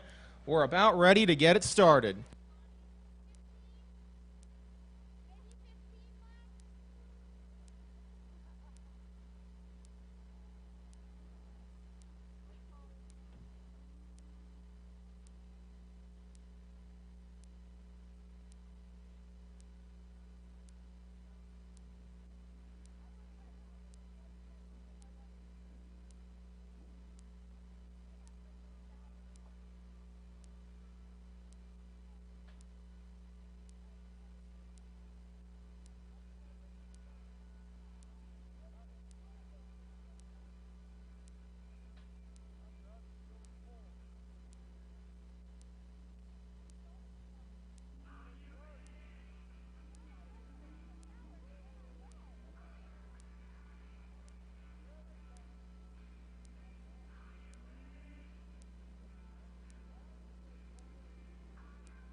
Race fans, it is time for the Ehrman Faulk Memorial. As the drivers come by, give it up for your Central Pennsylvania legends.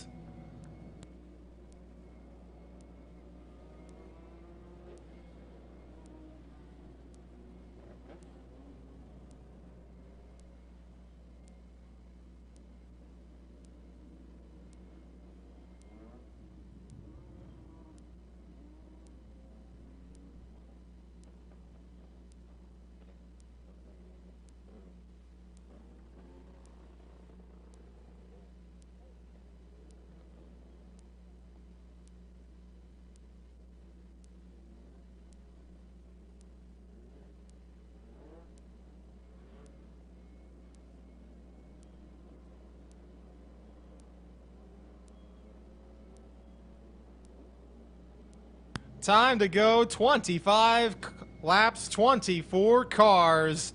The Ehrman Faulk Memorial at Linda's Speedway. But a 4-wide salute precedes it. At the front of the field, it's one of Ehrman Faulk's old cars, and Mike Batts in the passenger seat. That is a beautiful looking car and a beautiful looking sight. So here we go. Starting lineup's going to go off like this, and it's heads up from the heat races. Travis McClellan, Blaine Leppo will start from the front row. Landon Lewis and last year's winner, Billy Workman Jr., start in row 2. Owen Dim, Robert Stoff start in row number 3. It'll be Steven Wurtzer, Chris Transo in row number 4, and Cody Outland, Nikita Johnson round out the top 10. Issue for Johnson, though, so she's...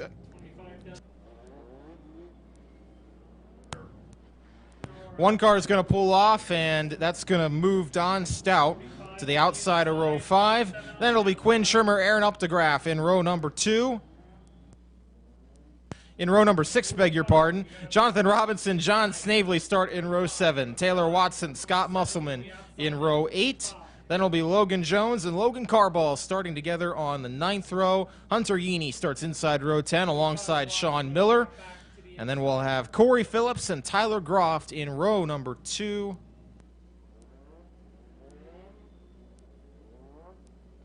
Starting 21st and 22nd in row number 11.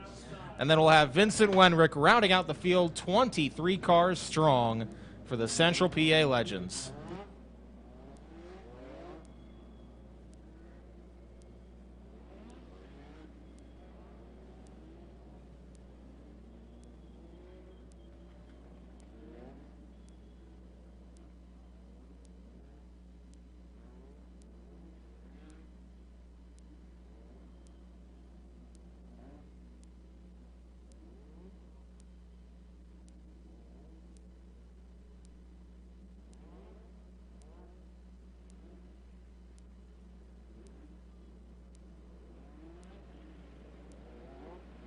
Tyler Groft will not start either, so we've got 22 cars, 25 laps, and the lights are out.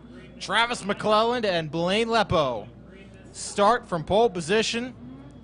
That beautiful-looking car is going to pull to the infield, and behind it come 22 legends. Here we go. Travis McClellan, field in his hands, and the Ehrman Faulk Memorial is underway at Linda's Speedway.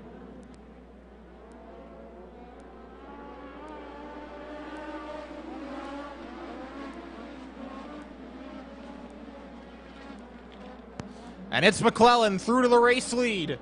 Then it's Leppo and Workman Jr. He got through to 3rd on the outside of Lewis. Battles on between him and Stoff for the 4th position. But McClellan gets away. He's got about 0.8 of a second on Leppo out in front. We've got a caution. 2 cars around. Updegraff is one of them. And another car is stopped further back.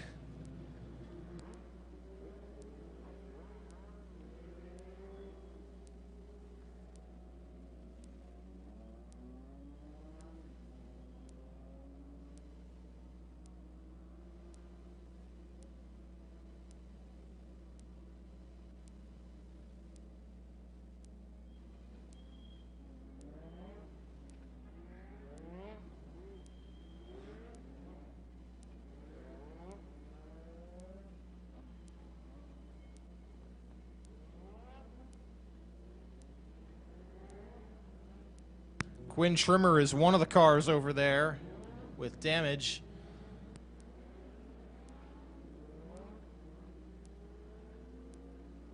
And the 15S of John Swavely is the other car collected in that incident. 3 cars all involved up in turn number 1.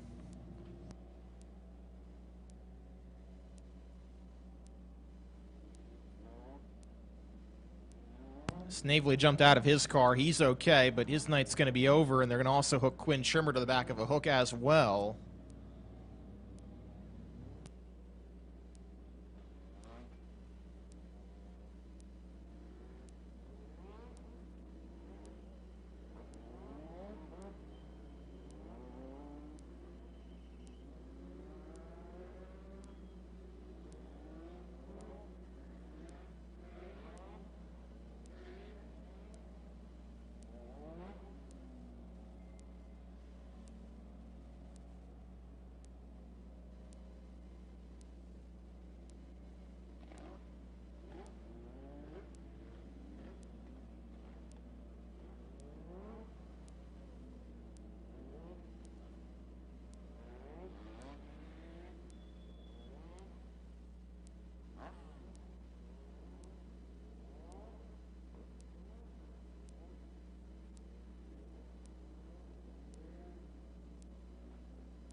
Updegraff has rejoined, but those 2 cars, Trimmer and Snavely, going to be towed off. And as the track crew continues to finish that cleanup, we'll take you through the top 5. Travis McClellan, Blaine Lepo, Billy Workman Jr., Landon Lewis, and Robert Stoff are your top 5 runners through 1 lap. McClellan got off to a great start there. Pulled away by about 0.8 of a second.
An extensive cleanup to get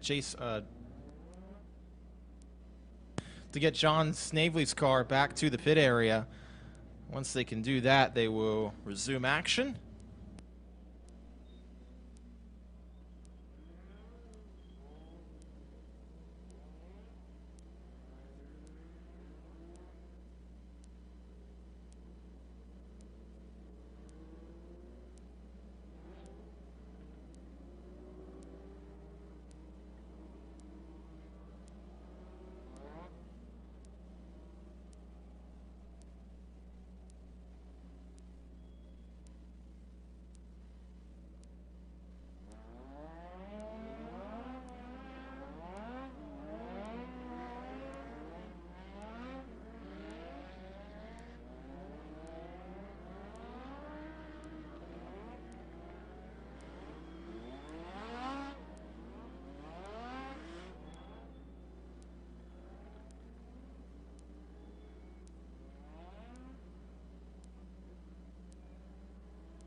Okay, cleanup has been concluded, and field is going to get the 1-to-go signal, this time by Travis McClellan. Will lead him back to the start zone. 1 lap down, 24 laps to go. Lepo, Workman, Lewis, and Stoff, your top 5.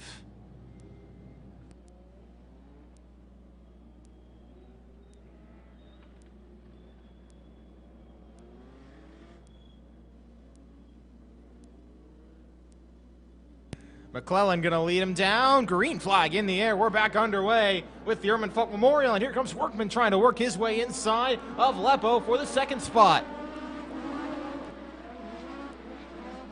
Lepo's going to hold it for the time being. And now Lewis might get through on the inside of Workman at the exit of turn 2.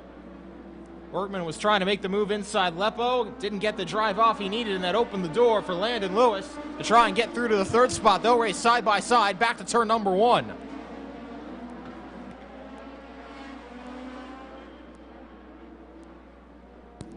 Travis McClellan, though, continues to lead as they come off the exit of turn 4. And we've got a caution. 1 car, that's Corey Phillips near the back of the field, that's come to a stop in turn 2.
One to go signal is given. We'll try it again. Now 3 laps in the books.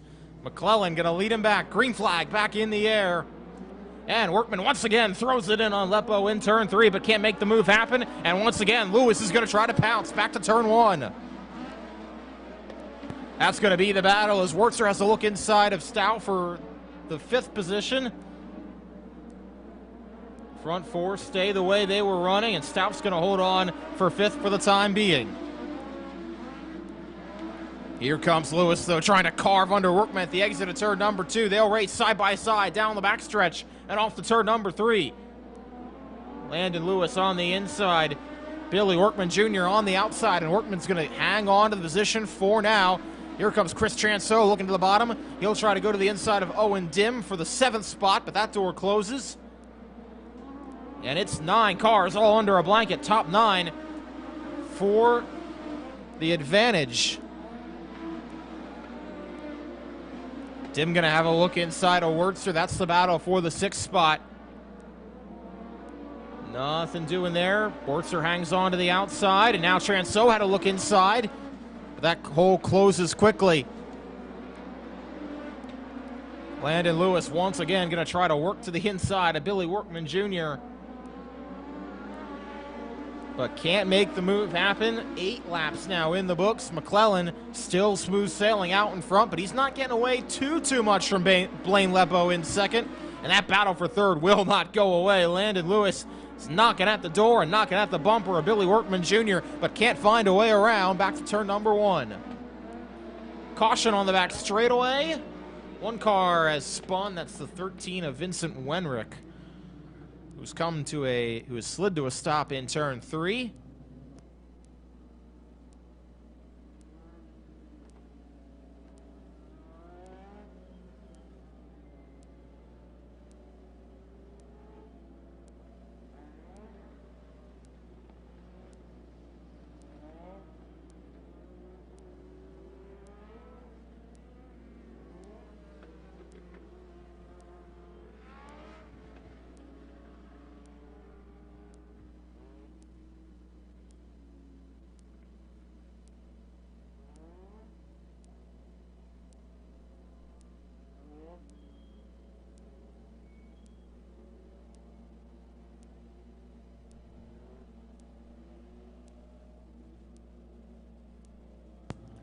Lights are out. Here we go. 9 down, 16 to go. McClelland has held the advantage since the outset.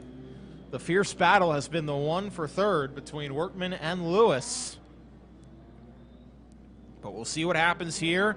Good restart from McClellan. Strung everybody out a little bit back to turn 3. Workman again sends it in, trying to see if he can get to Lepo, but nothing doing for the time being. Back to turn number 1. In fact, the battle may be further back as Wurtzer's going to try to have another look inside Stauff for the 5th position. But we'll hang on for the time being. Landon Lewis hounding Billy Workman Jr. back to turn number 1. They will continue to race side by side at the exit of turn 2. But Workman hanging on right now to the position. Everybody stands pat inside the top 10. Battle a little further back. Cody Outland to the outside. Jonathan Robinson on the inside. That's the battle for 9th. And we've got a spinner. 2 cars around. Cody Phillips is one of them. The other, I believe, is Vincent Wenrick.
They will bring the tow truck back out to assist for Phillips and Wenrick.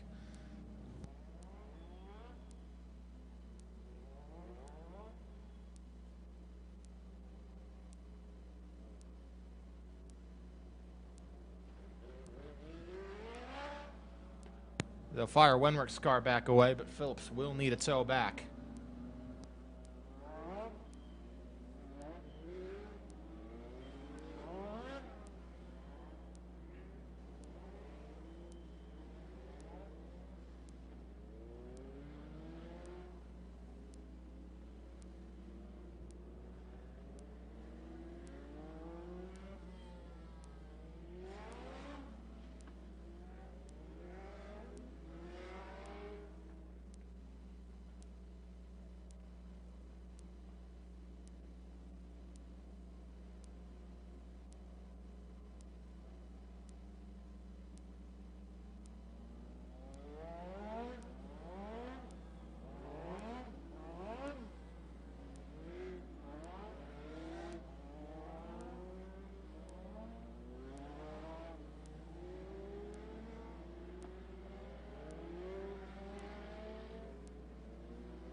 If it'll get the one to go signal this time by, we'll try it once again. And the question is, does anybody have anything for Travis McClellan out in front? He's gotten some nice restarts. He's been able to get away. The battle has primarily been second and third, and then third and fourth on these restarts. Workman trying to get to the inside of Lepo, and then Lewis trying to get the inside of Workman. We'll see if that continues through the final 14 laps.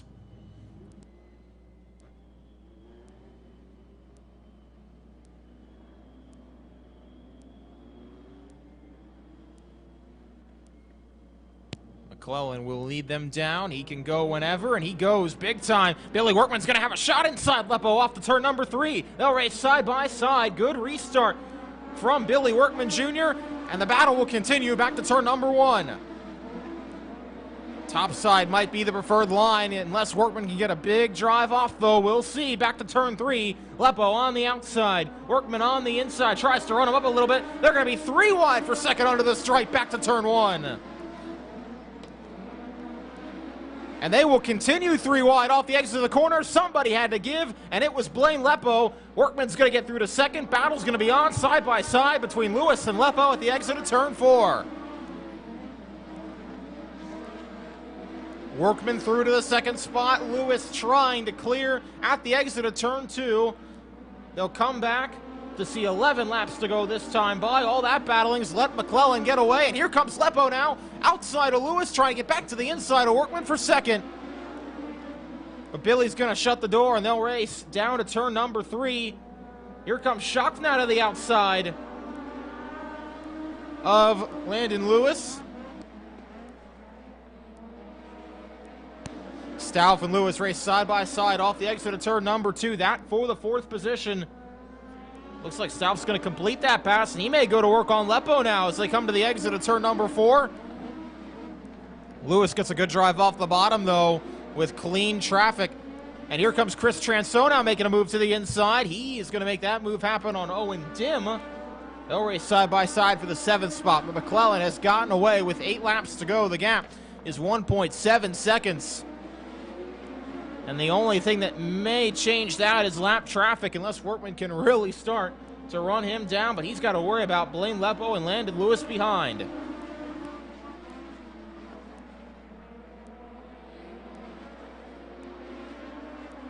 Second through 11th are all under a blanket behind the race leader. Lepo had a look inside Workman, couldn't make that move happen. Now here comes Lewis. He'll try to come back for the 3rd spot. Well, one car sliding, that's Cody Outland. He'll go around in turn 1, and if he does a 360, he's going to keep it straight. Will stay green.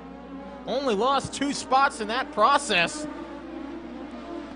Won't be a spin and win, but it'll at least be a spin and at least a decent finish still for Outland. Instead of having to go all the way to the back, he'll now fall back into 11th spot.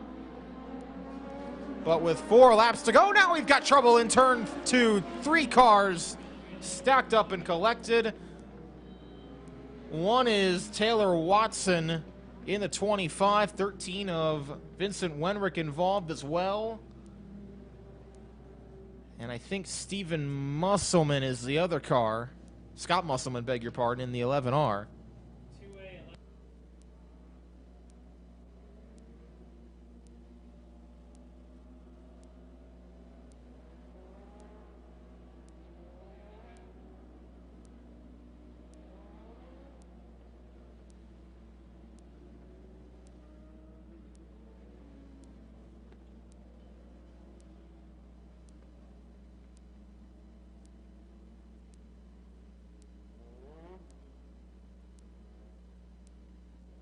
Both cars going to need to go back on the hook here. Big time damage to both Musselman and Watson.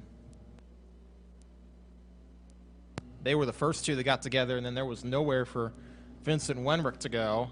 Cody Outland is also stopped in turn 3.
Okay, here we go. Gonna have 4 laps to go in the Ehrman Faulk Memorial. Race fans, pick your winner.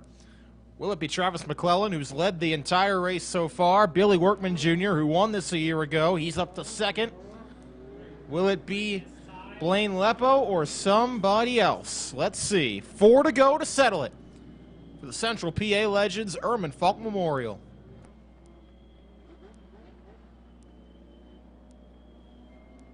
McClellan will lead them down, and this restart, it's going to be pivotal.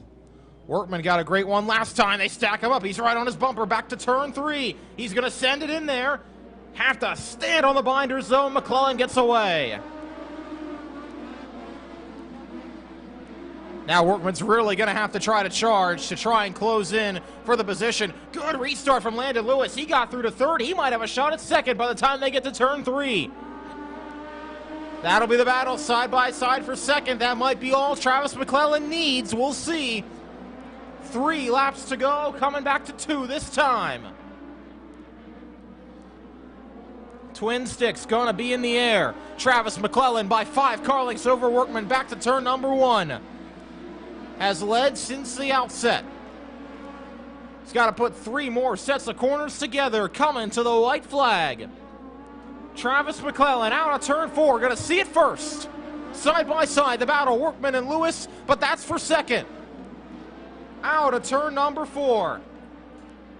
Travis McClellan will come, and he's gonna see the twin checkers. Travis McClellan wins the Ehrman Faulk Memorial for the Central PA Legends. Landon Lewis, a photo finish. Got Billy Workman Jr. at the stripe for second.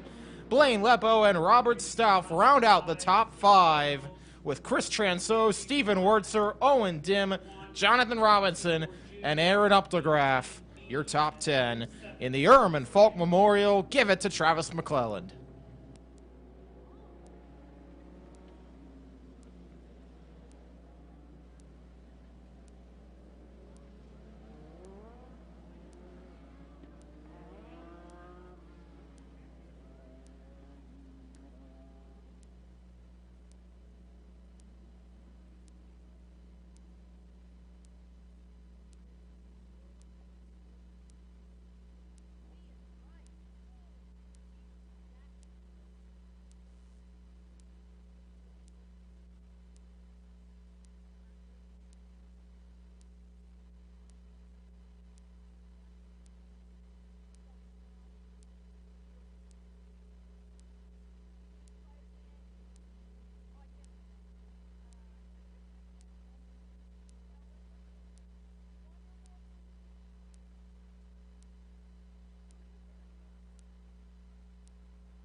Travis McClellan, your winner of the Ehrman Faulk Memorial for the Central PA Legends. Congratulations, Travis, first of all.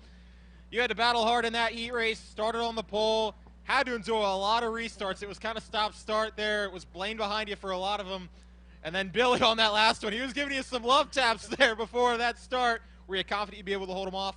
I was. I mean, just like Billy, we got the Joe Ryan race cars here. And I mean, they're you can put them anywhere on the track and they handle. I started to get a little loose, what was worrying me, and I know Billy loves the bottom, and I was a little worried with that restart. And my dumbass, I didn't even know how many laps this race was. We hit 21. I was like, did I get the checkered? So, no, I had full confidence in the car for sure. I didn't have much confidence in myself. I'm getting old, and my arms are getting tired. I was happy for that last caution, but I can't thank these guys enough. I mean, this is absolutely awesome. Well, it was 25 laps, and you led all of them, my friend. Congratulations, Travis McClellan, your winner of the Ehrman Faulk Memorial. Thank you. Congrats, man. Thanks, buddy.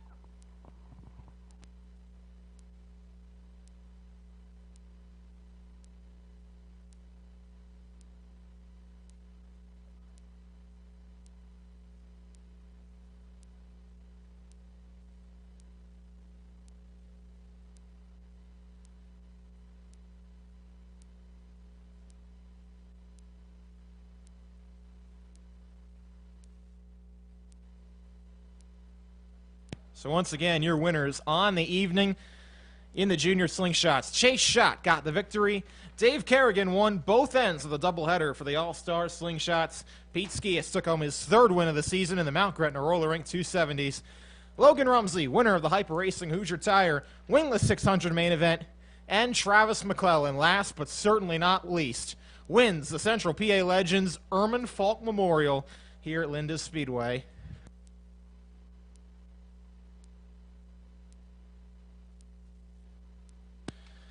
We thank everybody for joining us at the racetrack, and tonight on the National Racing Network got to watch and listen to all the action. We'll be back next Friday night to do it again live from Linda's Speedway. But until then, for Chris, Magda, and everybody else, I'm Casey Kreider saying so long from Linda's. We'll see you next Friday night.